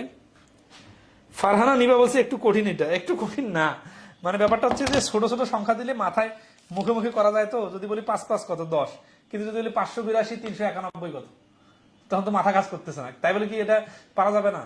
রুলস তো একই, তো বিষয়টা এরকম যে বড় ডিজিট আসলে তখন একটু সময় লাগবে, বাট রুলস তো একই। আচ্ছা, এখানে হচ্ছে কি যে অধিনায়ক আর সহ অধিনায়ক, যে লোকটা অধিনায়ক সে কি সহ অধিনায়ক হতে পারবে না, তার মানে রোল যখন বলবে তখন কিন্তু দুটা ভিন্ন ভিন্ন মানুষকে রিপ্রেজেন্ট করবে। আচ্ছা যাই হোক, তাহলে এখানে লোক আছে কতজন? 20 জন। 20 সি। আচ্ছা, এটা সি দিয়ে কেন হবে? কম্বিনেশনের সূত্র কেন প্রয়োগ হবে? কারণ এখানে অধিনায়ককে আগে নিলাম নাকি সহ অধিনায়ককে আগে নিলাম এটা ইম্পর্টেন্ট ইস্যু না, যে দুইজন লোককে নিলাম এটা ইম্পর্টেন্ট ইস্যু। তাহলে 20C2 এটা করলে কি হবে? দুইজন লোককে বাছাই করা যাবে। ঠিক আছে, আচ্ছা দুইজন লোককে বাছাই করলাম, তাহলে আসি 20C2 মানে কি 21 ডিভাইডেড 2 কাটাকাটি 10 সমান 190। এটা কি অ্যান্সার? আচ্ছা, এটা অ্যান্সার কিনা একটু একটু ভাবি। ঠিক আছে, এখানে আমরা এ বি কে নিলাম, এ বির নাম দিলাম, এই এ বির মধ্যে ক্যাপ্টেন আছে ভাইস ক্যাপ্টেন আছে, কে ক্যাপ্টেন কে ভাইস ক্যাপ্টেন এই দায়িত্বটা কিন্তু স্পেসিফিক হয় নাই। তাহলে আমাদের লোক আছে কিন্তু A B C D E F G dot dot dot করে এইভাবে এই 20টা পর্যন্ত। আমি যখন দল দুইজন করে নিলাম, তাহলে A B C D D E E A F G এভাবে চলতে চলতে টোটাল এইভাবে কত হলো? এই যে 20টা জোড়া হলো। আমার কাজ কি শেষ? না, এখন পর্যন্ত কিন্তু এই 20টা জোড়ার মধ্যে 20টা জোড়া মানে কি দুইজন দুজনকে আমি দাঁড় করাইছি। এখন আমি বলতেছি এইখানের মধ্যে থেকে একজন ক্যাপ্টেন একজন ভাইস ক্যাপ্টেন, তার মানে এইখানে কিন্তু এখন যখন দুইজনের নামের স্পেসিফিক করা থাকবে তখন কিন্তু আরো বেড়ে যাবে। ঠিক আছে, কারণ এই মিস্টার এ যদি ক্যাপ্টেন হয়, এ হচ্ছে ভাইস ক্যাপ্টেন, কিন্তু এ যদি ভাইস ক্যাপ্টেন মানে ক্যাপ্টেন হয় তখন তো এ ভাইস ক্যাপ্টেন, তার মানে এদের রোল গুলা চেঞ্জ হওয়ার কারণে ওইটা কিন্তু ভিন্ন একটা দল হবে। ধরেন আছে যে শান্তকে ক্যাপ্টেন আর মিরাজকে ভাইস ক্যাপ্টেন করলে যে দল হবে, মিরাজকে যদি ক্যাপ্টেন করে দেওয়া যায় শান্তকে ভাইস ক্যাপ্টেন করা হয়, তাহলে কি সেম দল বোঝাবে? বোঝাবে না, কিন্তু রোল চেঞ্জ হয়ে গেলে কিন্তু দেখেন না টেলিভিশনের হেডলাইন আসে, হ্যাঁ শান্তকে নাজমুল ইসলাম শান্তকে অধিনায়ক করে ওয়েস্ট ইন্ডিজ সফরের জন্য 15 সদস্য বিশিষ্ট দল ঘোষণা, কিন্তু শান্ত যদি ক্যাপ্টেনে না থাকে ওর নামে তো আসবে না। তার মানে কি রোল চেঞ্জ হওয়ার কারণে আমরা কিন্তু ক্যাপ্টেন ভাইস ক্যাপ্টেন একটা রোল, এই জন্য এ বি দিয়ে একটা দল। কিন্তু যখন এই এ ক্যাপ্টেনটা ভাইস ক্যাপ্টেন হয়ে যাচ্ছে আর বি ক্যাপ্টেনটা ভাইস ক্যাপ্টেনটা ক্যাপ্টেন হয়ে যাচ্ছে, তখন কিন্তু এরা লোক দুইজন অল্টার করে দিচ্ছি না, কিন্তু নাম এক্সচেঞ্জ করার কারণে দুইটা ভিন্ন ভিন্ন বোঝাচ্ছে, এই জন্য 2 দ্বারা গুণ হবে। তাহলে কত হলো? তাহলে 380 হচ্ছে অ্যান্সার। আচ্ছা, কি বললে 190 হতো অ্যান্সার? যদি বলতো 20 জন থেকে 2 জন কতভাবে বাছাই করা যায়, অথবা 2 জনের দল কতভাবে বাছাই করা যায়, এখানে কিন্তু রোল টোল কোনো ফ্যাক্টর না, ক্যাপ্টেন ভাইস ক্যাপ্টেন না সদস্য কিছুই ফ্যাক্টর না, তখন কিন্তু 190 অ্যান্সার হতো। এই প্রশ্নটা অনেক বই অ্যান্সার ভুল আছে, একটু দেখে নেবেন। ঠিক আছে, 380 অ্যান্সার। কমিটি বা দল গঠনের প্রশ্ন পদ্ধতি 3। কি ক্লাস কি এনজয় করতেছেন নাকি বোরিং লাগতেছে? বলেন, কি সমাবেশ কি খুব কঠিন? এই যে এখন যেটা শিখবো এটা সব থেকে পরীক্ষায় বেশি আসবে, প্রিলি রিটেন বিভিন্ন পরীক্ষায় এই টাইপ থেকে প্রশ্ন আসবে, নিয়মিত আসবে।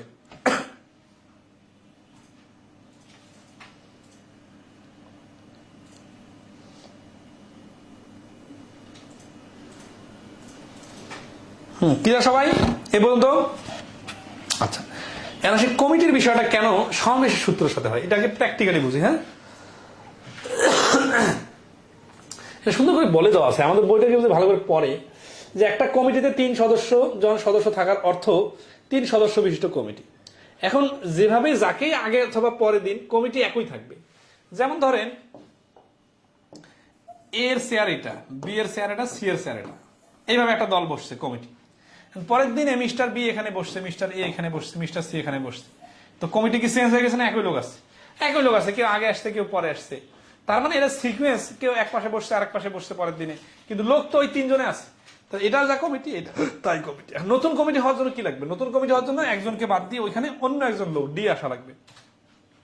তাহলে এই যে দেখেন, সিকুয়েন্স চেঞ্জের কারণে কোনো পরিবর্তন হচ্ছে না, কিন্তু নতুন মেম্বার আসলে পরিবর্তন হচ্ছে। এটাকেই বলা হচ্ছে কি, সমাবেশের মাধ্যমে কমিটি গঠন। প্রশ্ন পড়ি তাহলে ক্লিয়ার হবে। 22 নম্বর দেখেন, এটা 41তম বিসিএস পিলিতে আসছে। তাহলে দেখতেছেন কিভাবে প্রশ্ন আসতেছে। এই অঙ্ক খুব কম বুঝি স্যার। রাফি বিনিয়াস কোন অঙ্ক? এই কমিটি গঠনের নিয়মটা নাকি পুরো সমাবেশটা, নাকি যতটুকু বোঝাইলাম ততটুকু? আপনারা কিন্তু ধাপে ধাপে আগাবেন, বুঝছেন? পুরো টপিকটা একবারে মাথায় নেবেন না, পুরো নিয়মটা একবারে মাথায় নেবেন না, বুঝছেন? এই কমিটির প্রশ্ন করতেছি, এখানে অনেক কঠিন প্রশ্ন আছে। আমি দিলে এখন আপনারা অনেকে পারবেন না, যারা পারেন নর্মালি তারাও আটকে যাবেন, কারণ এখান থেকে ব্যাংকের রিটার্নের প্রশ্ন আসে, তারপরে চাইবে পরীক্ষা নিতে পেঁচায় পেঁচায় প্রশ্ন দেয়। ধাপে ধাপে অনেক ডিপে যাবো আমরা, কিন্তু এখন যেগুলো করবো এগুলো পানির মতো সহজ, এবং এগুলো আসছে পরীক্ষায় বেশি বেশি, ঠিক আছে? এবং আমরা তো খুব প্র্যাকটিক্যালের বাইরে যাবো না কখনো, হ্যাঁ, প্র্যাকটিক্যালের সাথে সমন্বয় করেই পড়বো, তাতে এনজয় করবেন, ঠিক আছে? কখনো মনে করবেন না যে এগুলা আজগুবি জিনিস শিখতেছি কেন, মনে হবে এগুলো তো আমার চোখের সামনে ভাসতেছে, আশেপাশে আমি দেখতে পারতেছিলাম না এতদিন, এখন দেখতে পাবো।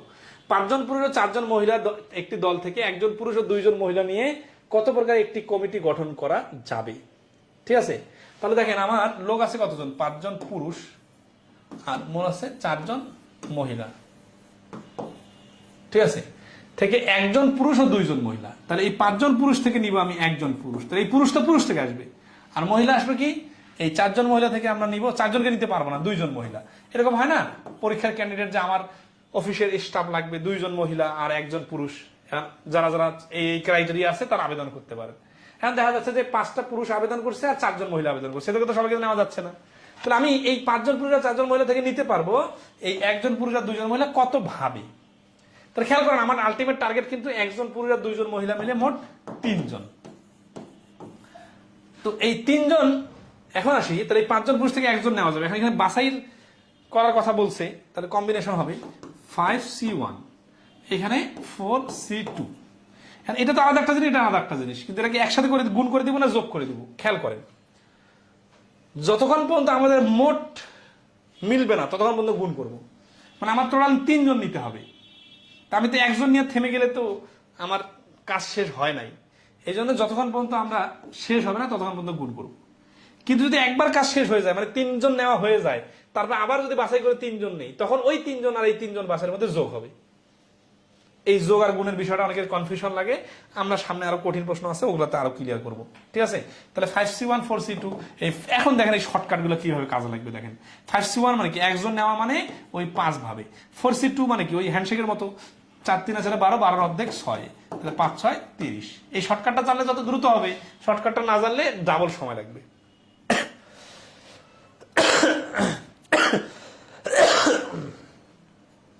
আচ্ছা, আশা করি ক্লিয়ার। আরো বলবো ভেরিয়েশন।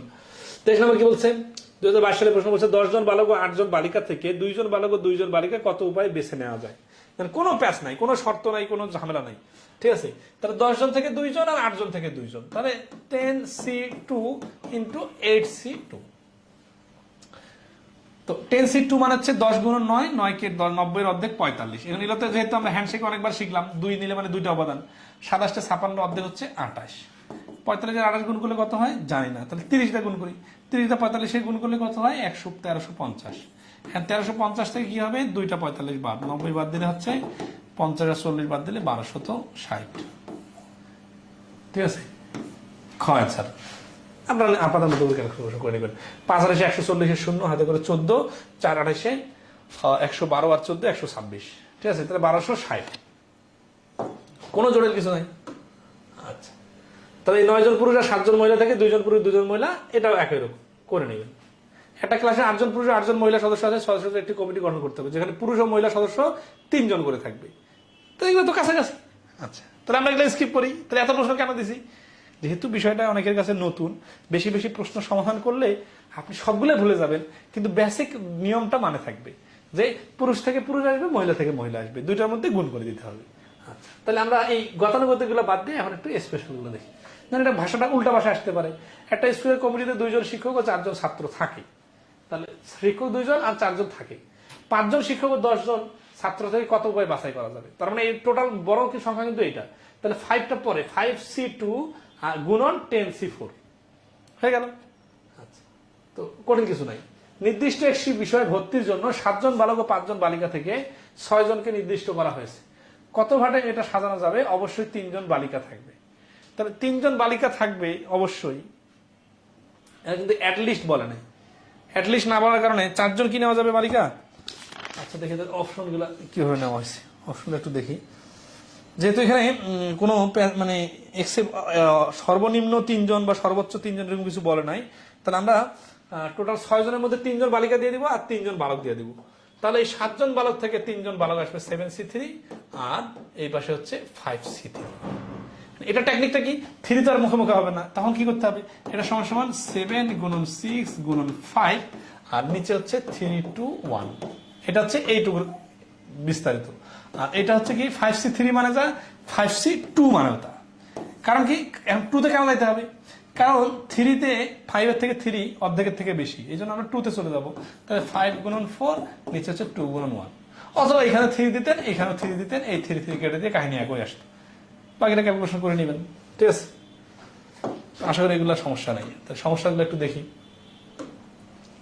এই যে কখন গুণ আর কখন যোগ করতে হয়, এটা আসলে এইভাবে এই কথাগুলো অলরেডি আমি বলে ফেলছি, ঠিক আছে? আমরা একটু বড় প্রশ্ন সমাধান করতে গেলে অটোমেটিক্যালি এগুলো চলে আসবে। এই যে 29 নম্বর দেখেন, মানে যে কমিটির প্রশ্নগুলো বলতেছি না, এটার আবার ভেরিয়েশন আসতে পারে। 26 বুঝে নেই, ফারহানা নিপা বলছেন 26 বুঝে নেই স্যার, এতবার পরে বলতেছেন কেন?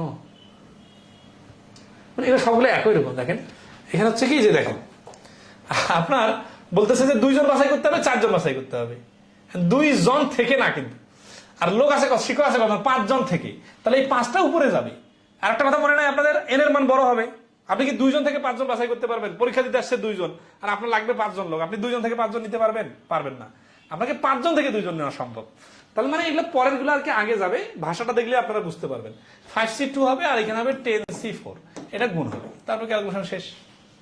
আচ্ছা, এখানে প্রথমে দিছে দেখে যে এগুলো উপরে যাবে, বিষয়টা তো এরকম না। এই 2 জন বাছাই করতে হবে, 4 জন বাছাই করতে হবে। কোথা থেকে? 5 জন শিক্ষক থেকে 2 জন শিক্ষক, এই জন্য 5C2। 10 জন ছাত্র থেকে 4 জন ছাত্র, এই জন্য 10C4। কখন কোন কখন যোগ, এগুলো অটোমেটিক্যালি শিখে যাবেন। আমি প্রশ্ন সমাধান করে দিই। এবার এই প্রশ্নগুলো ক্রিকেটের প্রশ্ন লাগাই দিয়েছে, কাহিনী একই। 15 জন খেলোয়াড়ের মধ্যে 11 জনকে নিয়ে একটি ক্রিকেট টিম গঠন করতে হবে, কিন্তু প্রথম সারি 8 জন ব্যাটসম্যানদের মধ্যে অবশ্যই 5 জনকে নিয়ে কত প্রকার টিম গঠন করা যাবে? তাহলে এখানে ভাষাটা একটু জটিল মনে হচ্ছে না? কিন্তু ভেঙে দিব, জটিল মনে হবে না আর। তাহলে ভাষাটা একটু বুঝে নেই। তাহলে এই ধরনের প্রশ্নগুলোতে কি সমস্যা? ভাষা বোঝাটা ইম্পর্টেন্ট। তাহলে ভাষাটা কি বলতেছে? লোক কতজন টোটাল? 15 জন। নিতে হবে কতজন? 11 জনকে বাছাই করতে হবে।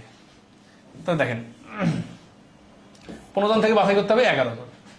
এখন আসি প্রথম সারির 8 ব্যাটসম্যানের মধ্যে। তাহলে এই 15 জনের মধ্যে 8 জন হচ্ছে প্রথম সারির ব্যাটসম্যান আর 7 জন হচ্ছে পরের সারির ব্যাটসম্যান, তো টোটাল 15 জন।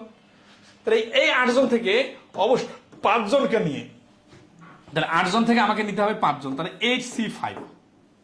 এই 8-এর পরে এখানে যে 7 দিলাম, এই পয়েন্টটা যদি ধরতে পারছেন, লজিক্যালি যদি আপনি একটু চিন্তা করেন, সিকোয়েন্স বানান 1 2 3 এইভাবে 15, তার মধ্যে প্রথম 8 জন আছে না, এই জনের মধ্যে 5 জন নিতে হবে। তাহলে এটাকে লিখতে হবে কি 8C5। এখন টোটাল 15 জনের মধ্যে আপনার 8 জন থেকে 5 জন নিলেন, আর বাকি থাকলো কতজন? বাকি থাকলো 7 জন। নিতে হবে কতজন? দেখেন টিম গঠন করতে হবে 11 জনের, আপনি 8 জন থেকে 5 জন নিছেন, এখন আপনার তো আরো 6 জন দরকার। কিভাবে? এই 11 থেকে 5 বাদ দিলে 6, তার মানে আরো 6 জন বাছাই করতে হবে। কোথা থেকে? এই পরের 7 জন থেকে। তাহলে পরের 7 জন থেকে 6 জন বাছাই করা যাবে 7C6। তাহলে 8C5 7C6 এটার মধ্যে গুণ হবে। কারণ কি? কারণ আপনার টোটাল টিমটা হচ্ছে 11 জনের। আপনি 5 জন বাছাই করে বসে থাকবেন, তাহলে তো আপনার টিমই হবে না। আপনার টিম হবে যখন আপনার 11 জন পূর্ণ হবে। ঠিক আছে? আচ্ছা, ওকে। ক্লিয়ার কিনা বলেন, এই ক্রিকেটের এই প্রশ্নটা ক্লিয়ার কিনা? যদি ক্লিয়ার হয়ে থাকে তাহলে 30 নাম্বার প্রশ্নটা যা শুধু কিভাবে হবে একটু বলেন। লেখা কঠিন না? আচ্ছা, পাশাপাশি লিখলেও হবে, সমস্যা নাই, উপরে নিচে লেখার দরকার নেই।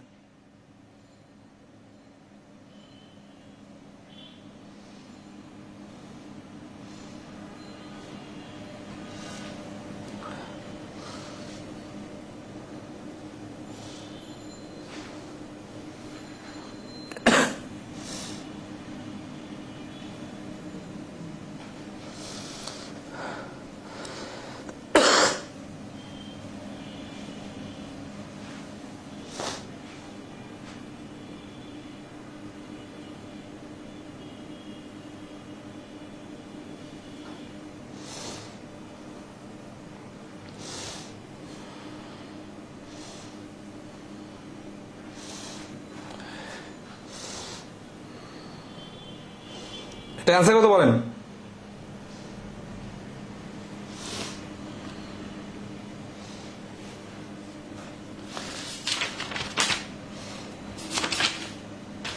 আমরা 4 নম্বর পদ্ধতি পর্যন্ত আজকে ক্লোজ করবো, হ্যাঁ, তারপরে বাকিটা করবো।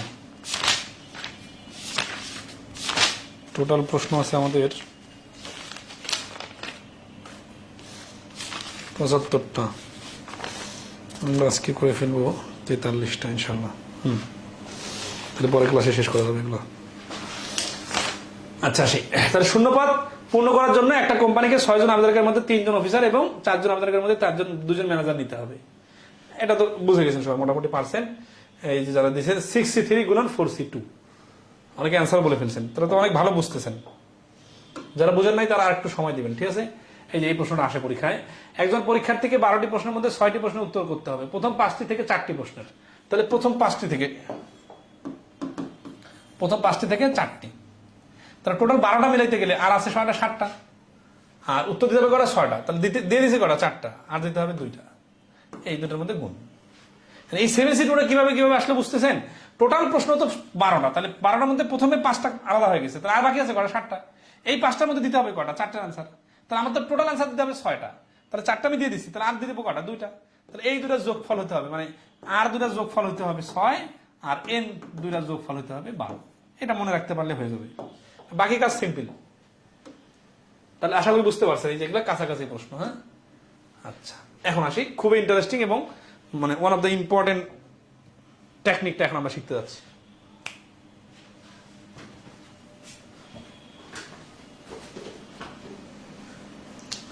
রেকর্ডিং জায়গা চেঞ্জ করে দিয়া রেকর্ড করতে হবে, ডাউন মনে রাখিস।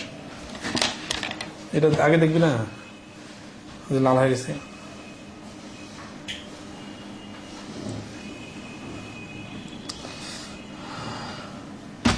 আচ্ছা, ওকে, তাহলে আমরা 33 নম্বর প্রশ্ন করবো। তার আগে দেখতেছি ন্যূনতম ইংলিশে আসলে অ্যাটলিস্ট, অ্যাটমোস্ট, হ্যাঁ, এরকম প্রশ্ন থাকে। তাহলে প্রশ্ন দেখি 33 নম্বর কি বলতেছে। 3 জন পুরুষ ও 3 জন মহিলা হতে কতভাবে 2 সদস্য বিশিষ্ট একটি কমিটি গঠন করা যাবে যেখানে ন্যূনতম পক্ষে 1 জন পুরুষ ও 1 জন মহিলা থাকবে? ঠিক আছে, তাহলে দেখেন এখানে 3 জন পুরুষ থেকে 3 জন মহিলা হতে কতভাবে 2 সদস্য বিশিষ্ট। 2 সদস্য বিশিষ্ট বলতেছে 1 জন পুরুষ আর 1 জন মহিলা নিলে তো আর কোনো অল্টারনেটিভ থাকতেছে না। তার মানে তাহলে এই 3 জন পুরুষ থেকে পুরুষ নিতে হবে 3p1, আর এইখানে হচ্ছে 3p1, তো এই 1 আর 1 মিলে 2, ঠিক আছে? তার মানে হচ্ছে 3 গুণন 3 সমান হচ্ছে 9। সবাইকে ক্লিয়ারলি বুঝতে পারছেন কিনা বলেন? 33 নম্বর প্রশ্নের আনসার।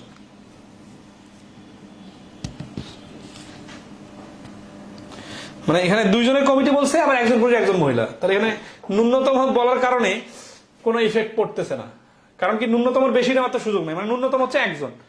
এখন হয় 1 জন নেওয়া যাবে, নাহলে 2 জনও নেওয়া যাবে, কিন্তু 2 জনের তো অপশন নেই, কারণ টোটালে তো 2 জন। এই পুরুষ 2 জনের তো মহিলা 1 জন হচ্ছে না, এই কারণে ওইটাতে ন্যূনতম কাজ হচ্ছে না। এখানে দেখি 1 জন পুরুষ ও 4 জন মহিলার মধ্যে 4 জনের একটি কমিটি গঠন করা যাবে। 7 জন পুরুষ ও 4 জন মহিলার মধ্যে 4 জনের একটি কমিটি গঠন করতে হবে। অন্তত 1 জন মহিলাকে নিয়ে মোট কত প্রকারে কমিটি গঠন করা যেতে পারে? আচ্ছা, এই খেলাটা খুব ইন্টারেস্টিং বিষয়।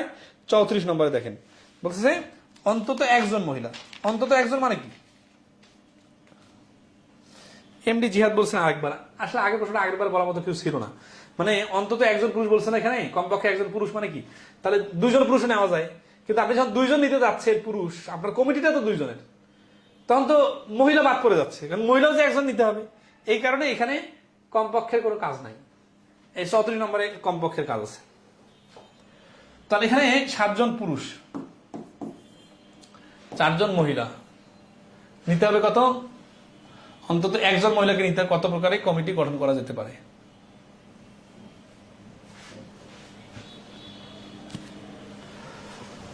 তো আসি 4 জন মহিলা, 4 জনের একটি কমিটি গঠন করা যাবে অন্তত 1 জন মহিলাকে নিয়ে। অন্তত 1 জন যখন মহিলা বলবে, তাহলে আমরা এই 7 জন পুরুষের হিসাব পরে, এই পুরুষের কোনো কাজ নাই, পুরুষের কাজ নির্ভর করতেছে মহিলার উপর, কারণ কথাটা বলছে মহিলাকে নিয়ে। তাহলে আমি অন্তত 1 জন মহিলা মানে কি দেখেন, সিরিয়াসলি খেয়াল করেন। অন্তত 1 জন মহিলা মানে হচ্ছে 1 জন মহিলা নিলাম, অথবা 2 জন যদি মহিলা নিয়ে সমস্যা আছে। অন্তত 1 জন মহিলা মানে জিরো করা যাবে না, সবাই পুরুষ হওয়া যাবে না, কিন্তু 1-এর থেকে বেশি 2 জন মহিলা হইতে পারে, 3 জনও মহিলা হইতে পারে, 4 জনও মহিলা হইতে পারে, 5 জনও মহিলা হইতে পারে, 5 জন কি মহিলা হইতে পারে না? 5 জন মহিলা তো নাই, মহিলা আসেই 4 জন, 5 জন মহিলা আসবে কোথা থেকে? আবার কমিটিটা তো 4 জনের, তাহলে 5 জন মহিলা পাবো কোথায়? তার মানে সর্বোচ্চ 4 জন মহিলা হতে পারে। হ্যাঁ, কমিটিটা কয়জনের? কমিটিটা যেহেতু 4 জনের, তো যখন একজন মহিলা হবে তখন পুরুষ হবে কতজন? পুরুষ হবে 3 জন পুরুষ। দেখেন 3 জন পুরুষ, সিরিয়াসলি খেয়াল করেন, এই 3 জন পুরুষ আর একজন মহিলা মিলে হয়ে যাবে 4 জন। আবার যখন 2 জন মহিলা নিব, মহিলাকে আগে অগ্রাধিকার দিতে হবে, কারণ মহিলার হিসাবটা আগে, তাহলে 2 জন পুরুষ। 3 জন মহিলা যখন নিব তখন 1 জন পুরুষ, আর যখন 4 জনের মহিলা নিব তখন 0 জন পুরুষ। 0 জন পুরুষ মানে পুরুষ নেওয়ার দরকার নেই। এটা হচ্ছে একটা এক্সট্রা ফরম্যাট যখন অন্তত বা ন্যূনতম বলবে, ঠিক আছে? এখন আসি মেন ক্যালকুলেশন। মেন ক্যালকুলেশনটা কি দেখেন, যে প্রথমটা দেখেন 3 জন পুরুষ যখন নিছেন তখন মহিলা 1 জন, তাহলে 3 জন পুরুষ আসবে কোথা থেকে? 7C3 থেকে, গুণন 4 জন মহিলা থেকে 1 জন মহিলা। এইটা এখানে গুণ হলো কেন? কারণ আমার নিতে হবে কমিটির 4 জনের, আমরা নিছিলাম 3 জন, কমিটি কি হয়েছে? হয় নাই। আর একজন নিলে তখন কমিটি হবে, সে পুরুষ হোক আর মহিলা হোক। তো 3 জন আর 1 জন মিলে যখন কমিটি হয়েছে, এই কমিটি হওয়ার আগ পর্যন্ত গুণ। এই 4 জন নিয়ে এটা একটা রেজাল্ট কিন্তু আসবে। হ্যাঁ, এই রেজাল্টটা মনে করেন ধরেন 50, এই 50 কি অ্যান্সার? না, এই 50 অ্যান্সার ঠিক আছে, কিন্তু ওই কমিটি গুলাতে একটা করে মহিলা আছে আর 3টা করে পুরুষ আছে। কিন্তু আমি যদি 2টা করে মহিলা নেই, তাহলে কি কমিটিটা শর্ত বরখেলাপ করবে? করবে না। তাহলে কি করা যায়? তাহলে 2টা করে মহিলাও নেওয়া যাইতে পারে। যখন 2টা করে মহিলা নিব তখন 2টা পুরুষ হয়ে যাবে, কারণ টোটাল তো 7 জনের কমিটি। তাহলে এই 2টা পুরুষ কোথা থেকে আসবে? এই 7 জন থেকে আসবে।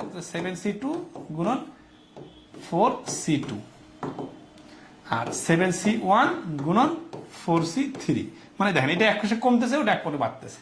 আর এখানে 7C0 দেওয়ার দরকার নাই কিন্তু। আর একটা হচ্ছে 4C4, 4C4 মানে কিন্তু 1, ঠিক আছে? এই যে 4C3 7C1, এগুলো সবগুলো রেজাল্ট লিখে লিখে গুণ করে অ্যান্সার বসাইতে হবে, ঠিক আছে? আচ্ছা, তো অ্যান্সার বসালে 140, 126, 28, এটা হচ্ছে 140, 126, 28 আর 1। হ্যাঁ, টোটাল অ্যান্সার কত? খেয়াল করেন যে আমরা তো 4 সদস্য বিশিষ্ট কমিটি বানাইতেছি, তাহলে এটা কিন্তু 1 জন মহিলা 3 জন পুরুষ মিলে একটা কমিটি হয়ে গেছে 4 জন সদস্য বিশিষ্ট। 2 জন পুরুষ 2 জন মহিলা মিলে 4 সদস্য বিশিষ্ট একটা কমিটি হয়ে গেছে। 1 জন পুরুষ আর 3 জন মহিলা মিলে 4 সদস্য বিশিষ্ট কমিটি হয়ে গেছে। 4 জন মহিলা নিয়ে একটা কমিটি হয়ে গেছে। এই কমিটিগুলো কিন্তু পূর্ণাঙ্গ কমিটি, যেখানে আমাদের যে শর্ত দিয়েছে সেই শর্ত পূরণ হয়ে গেছে। তাহলে এখন এই পূর্ণাঙ্গ কমিটিগুলো যোগ করতে হয়। 140, 100, 100, 200, 56, 66, 66 আর 8, 74 আর 94 আর 95, মানে এগুলো সবগুলো যোগ করলে 295। এই যে গ হচ্ছে অ্যান্সার। তাহলে 34 নম্বর প্রশ্নের অ্যান্সার হচ্ছে গ। সবাই ক্লিয়ার কিনা একটু কমেন্টে রেসপন্স করবেন। আমাদের ক্লাস হচ্ছে 104, 1 ঘন্টা 4 মিনিট। আমরা আর 10 মিনিটের মধ্যে ক্লাস ক্লোজ করে দেবো ইনশাল্লাহ। তো এই নিয়মটা বুঝলে এই টাইপের কয়েকটা প্রশ্ন আছে, ন্যূনতম বিষয়টা বুঝলে বাকিগুলো ক্লিয়ার। দেখেন এটা ব্যাংকের পরীক্ষা আসছে, 7 জন পুরুষ 6 জন মহিলা হতে 5 সদস্য বিশিষ্ট একটি কমিটি কতভাবে গঠন করা যাবে? খেয়াল রাখবেন, পুরুষ হচ্ছে 7 জন, টোটাল পুরুষ হচ্ছে 7 জন, মহিলা হচ্ছে 6 জন, আর 5 সদস্য বিশিষ্ট কমিটি মানে টোটাল কমিটি হবে 5 জন। যেন কমিটিতে কমপক্ষে, এই কমপক্ষে ইংলিশ হচ্ছে অ্যাটলিস্ট বা ন্যূনতম 3 জন পুরুষ থাকে। তাহলে 3 জন পুরুষ মানে কি? 3 জন পুরুষ থাকতে পারে, 4 জনও তো পুরুষ থাকতে পারে, 5 জনও তো পুরুষ থাকতে পারে, কারণ 3 জন পুরুষের নিচে নামানো যাবে না। তার মানে যার কথা বলবে তাকে অগ্রাধিকার দিতে হবে। তাহলে 3 জন পুরুষের নিচে নামানো যাবে না, তার মানে 3 জন পুরুষ হতে পারে, আবার 4 জন হতে পারে, আবার 5 জন হতে পারে, 6 জন পুরুষ হতে পারে। 6 জন পুরুষ তো আছে, কিন্তু আমার তো সদস্য মাত্র 5 সদস্য বিশিষ্ট, আমি 5 জনকেই পুরুষ নিলাম, 6 জন তো নিতে পারবো না, কারণ সদস্য তো 5 সদস্য বিশিষ্ট কমিটি। তাহলে এই 3 ভাবে করা যাবে। তা যখন আমরা পুরুষ নিব তখন কি হবে? আমার তো 5 জন মিলাইতে হবে। তাহলে 3 জন যখন পুরুষ নিব তখন 2 জন মহিলা নিতে হবে। 4 জন যখন পুরুষ নিব তখন 1 জন মহিলা নিতে হবে। আর 5 জনে যখন পুরুষ নিব তখন মহিলার দরকার নাই। এটা হচ্ছে একটা আলাদা শখ এই ভাষা অনুযায়ী। এখন আসি এটা অনুযায়ী নর্মাল স্টারের সমাধানটা কিরকম হবে। এই 2 জন মহিলা কোথা থেকে আসবে? 6 জন মহিলা থেকে। তাহলে 6C2, আচ্ছা এইটা থেকে পুরুষ থেকে লিখি, 7 দিয়ে C, তাহলে 7C3 গুণ, এখান থেকে বোঝা যাচ্ছে আর 2 জন লাগবে, তাহলে 6C2। তাহলে এখান থেকে দেখা যায় 6C4, 7C4, তাহলে 6C1, আর যখন এটা 0 0 লেখার দরকার নেই, 7C4 না লিখে 3 নম্বর অপশনটা হবে 7C5। এই 3টার ক্যালকুলেশন করে যে অ্যান্সারগুলো বাইর হবে সেই অ্যান্সার 3টা যোগ করতে হবে, যোগ করলে অ্যান্সার। তাহলে 35 নম্বরের অ্যান্সারটা হচ্ছে 756, ঠিক আছে? আগেরটার সাথে কিন্তু হুবহু মিল আছে। তাহলে ন্যূনতম এবং সর্ব মানে অন্তত এই কথাগুলো বুঝতেছেন সবাই? হ্যাঁ, এমনি জাহিদ জিহাদ বলছেন যে হিসাব সোজা কিন্তু আজাইরা ভেজাল বেশি। এখন আমরা এই ভেজাল অঙ্কটা সবসময় আসে, বিষয়টা এরকম না। বিষয়টা এরকম যে কিছু কিছু পরীক্ষায় হঠাৎ চলে আসে, সহজ ডিজিট দিতে পারে, আবার রিটেনে আসতে পারে। ঠিক আছে, আপনার বিষয়টা জানা থাকলো, ঠিক আছে না, পরিস্থিতি আপনি বিষয়টা পুরোটা আপনার জানা, কিন্তু জাস্ট ধাপগুলো একটু ভিন্ন। আপনি ডাইরেক্ট ক্যালকুলেশন করতে পারবেন না, আপনাকে ধাপে ধাপে আগাইতে হবে। ঠিক আছে, এই জন্য ওই যে শর্টকাট টেকনিকগুলো দেখালাম ওইটা খুব কাজে লাগবে। যেমন হচ্ছে 7C 6C2, এটা আপনি মুখে মুখে পারবেন, 5 6 30 অর্ধেক 15। 6C1 1 থাকলে হচ্ছে 6 হয়। ঠিক আছে, 7C5 মানে 7C2, 7C2 মানে হচ্ছে যে 7 6 42 অর্ধেক 21। তো এই যে শর্টকাট গুলো শুরুতে যে শিখলাম, কেন কোথায় কাজে লাগবে বুঝতেছেন? এই বড় বড় হিসাবগুলো আপনাকে এমসিকিউ এর জন্য দ্রুত উত্তর বার করে দিবে। তাহলে এই যে 36 নম্বর, এটা একই রকম অঙ্ক হুবহু। ঠিক আছে, এই যে যাতে অন্তত একজন বিজ্ঞান ও একজন কলা ছাত্র থাকে, তাহলে দুই জায়গা থেকে একজন অংশ নিতে হবে। আচ্ছা, এটা সিস্টেমটা কি হবে জানেন? অন্তত একজন বিজ্ঞান ও একজন কলার, তার মানে জিরো বানায় ফেলা যাবে না কাউকে। এটা হচ্ছে মেইন পয়েন্ট। এই কথা মনে রাখলে বাকিটা পারবেন। কমিটি হচ্ছে 4 জনের, তার মানে 1 জন প্লাস 3 জন, 2 জন প্লাস 2 জন, 3 জন প্লাস 1 জন, 4 জন আর 0 জন এটা করা যাবে না। অথবা এখানে 4 জন, এখানে 0 জন, এটা করা যাবে না।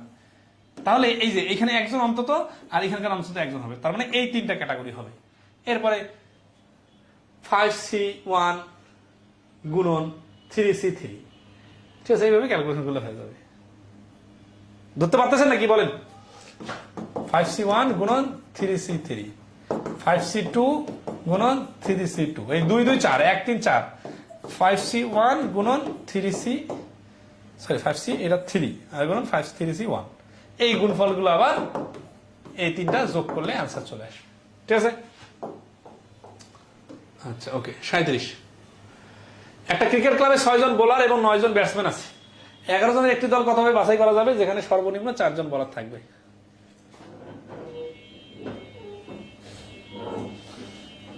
তাহলে এটা হুবহু একই রকম।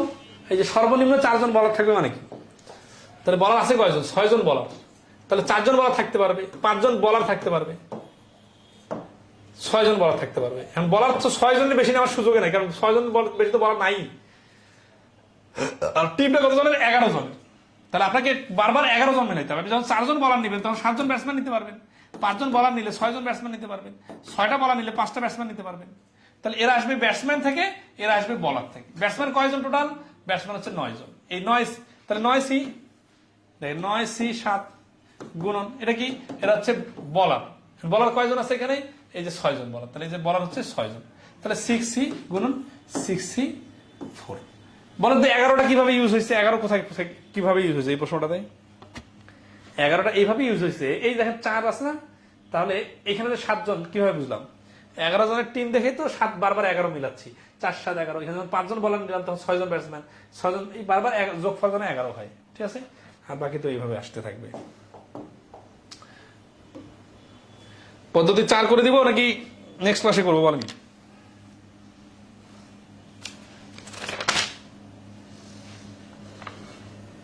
করে দেবে, এটা করে না দিলে নেক্সট ক্লাসে শেষ হবে না। ঠিক আছে, এটা 2-3টা অঙ্ক করে দিলে হয়ে যাবে। এটা খুব ইন্টারেস্টিং, আগের সাথে মিল আছে। নির্দিষ্ট ব্যক্তি বা বস্তুকে রেখে সমাবেশ, 4 নম্বর পদ্ধতি। 8 নম্বর কি বলতেছে দেখেন, বলতেছে 14 জন খেলোয়াড়ের মধ্যে থেকে নির্দিষ্ট একজন অধিনায়ক সহ 11 জনের একটি ক্রিকেট দল কতভাবে গঠন করা যায়? তাহলে টোটাল দেখেন 14C11 যখন আমরা লটারি করব, মনে করেন বাংলাদেশের অধিনায়ক ধরেন হচ্ছে যে শান্ত, আর এই 14 জনের মধ্যে শান্ত আছে, শান্তকে সহ লটারি করে 11 জন নিব। তাহলে দেখা যাবে যে কিছু কিছু ক্ষেত্রে শান্ত দলের ভেতরে আছে, কিছু কিছু ক্ষেত্রে শান্ত ওই 11 সদস্য বিশিষ্ট নাই। কিন্তু আমরা যখন দেখি যে কোন দেশের সাথে খেলার জন্য দল ঘোষণা করা হয় তখন ক্যাপ্টেন কিন্তু ফিক্সড। ওই সিরিজে ক্যাপ্টেন প্রত্যেকটাতে ডাক মারলেও ক্যাপ্টেন কিন্তু বাদ পড়ে না। তার মানে ক্যাপ্টেন যেহেতু নির্দিষ্ট, ক্যাপ্টেনকে বাদ দেওয়া যাবে না। আর ক্যাপ্টেনকে বাদ না দেওয়ার জন্য কি করতে হবে?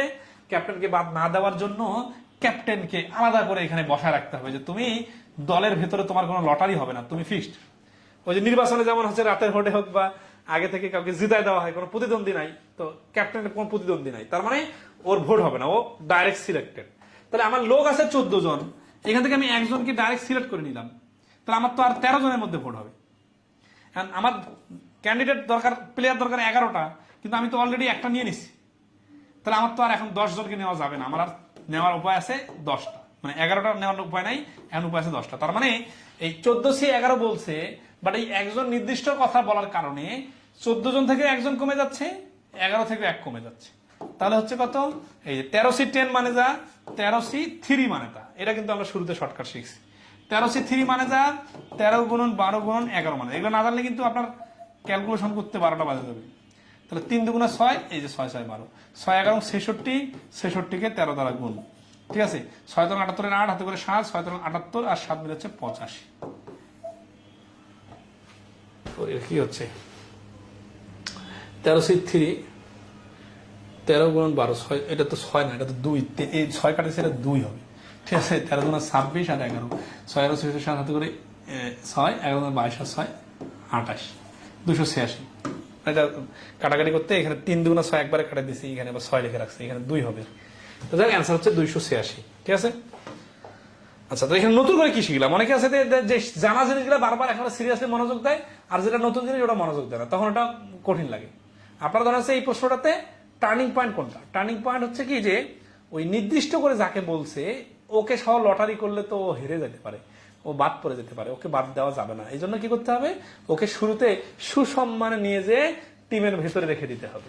তাহলে ওকে বাদ দিয়ে লটারি করতে হবে, ঠিক আছে। কম্বিনেশন জিনিসটা হচ্ছে এটা লটারির মতো, ঠিক আছে। খুবই ইন্টারেস্টিং কথা। আচ্ছা, তাহলে আসি আমরা এরকম আর দু একটা প্রশ্ন দেখি।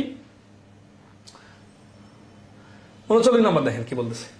5 জন ব্যক্তির মধ্যে 3 জনের একটি কমিটি কতভাবে বাছাই করা যাবে যেখানে একজন নির্দিষ্ট ব্যক্তি সবসময় ওই কমিটিতে থাকবে?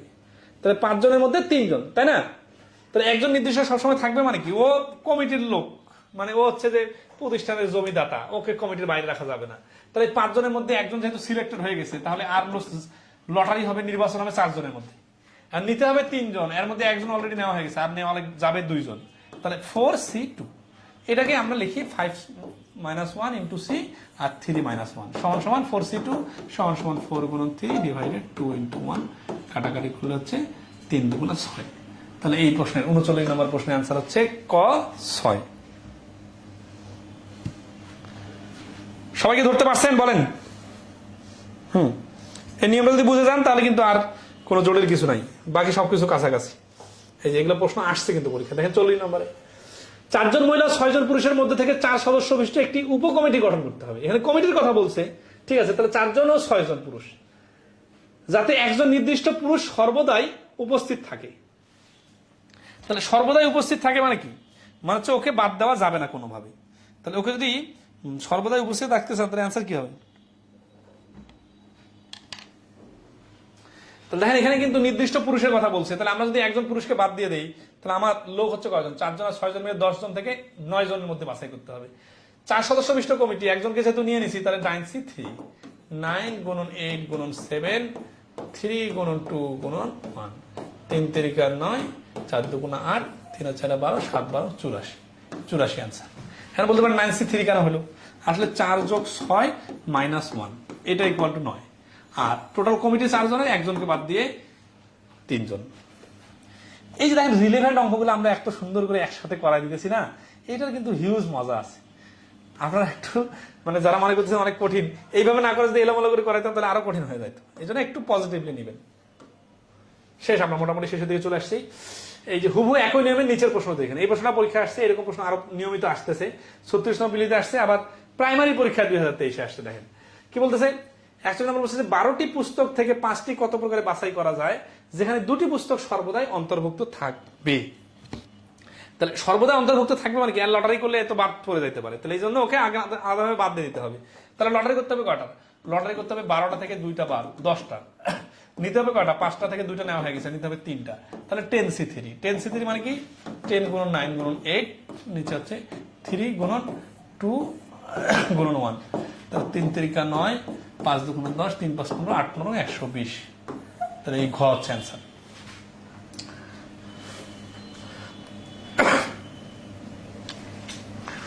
আচ্ছা, তাহলে এই যে 10C3 কেন, এটা তো সবাই বুঝতে পারছেন। এখন একটু প্র্যাকটিক্যাল লজিক দেখা দিই। সেটা হচ্ছে যে ABCDE, মনে করেন আপনার কাছে অনেকগুলো বই আছে, এর মধ্যে ABCD এই 5টা বই আপনার পছন্দের বই। আর আপনি যদি এই যে 5টা বই বাদে আরো কিন্তু 7টা বই আছে, মোটে এই সবগুলো বই মিলে যদি লটারি করেন, এইভাবে লটারি করলেন, হ্যাঁ, এখন দেখলেন যে চোখ বন্ধ করে 5টা বই নিলেন। সেই 5টা বইয়ের মধ্যে দেখা যাবে যে কি বলতেছে যে আপনার পছন্দের বই হয় 2টা, হ্যাঁ, AB নামে 2টা বই আছে। 12টা বইয়ের মধ্যে আপনার পছন্দের বই আছে 2টা, এই 2টা বই আপনি চাচ্ছেন না বাদ পড়ে যাক, তো প্রত্যেক তাহলে এই দুটা বই আপনি হাতে দেখে নিয়ে আসে আপনার সেলফে রেখে দিবেন।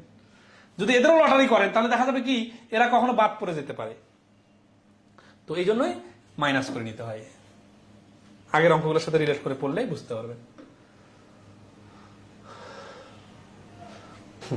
তো এখানে আবার উল্টা ভাষা বলছে যে ভিন্ন রকম 10টি বই হতে 4টি বই কতভাবে বাছাই করা যেতে পারে, যেখানে 2টি বই কখনোই বাছাই করা হবে না। বাছাই করা হবে না মানে কি? বাছাই করা হবে না মানে শুরুতেই ওই দুটা হিসাব বাদ, ঠিক আছে? ওই দুটাকে বাছাই করলে কি সমস্যা হবে? ওই দুটাকে বাছাই করলে আপনার তো পছন্দের জিনিস ঠিক থাকবে না।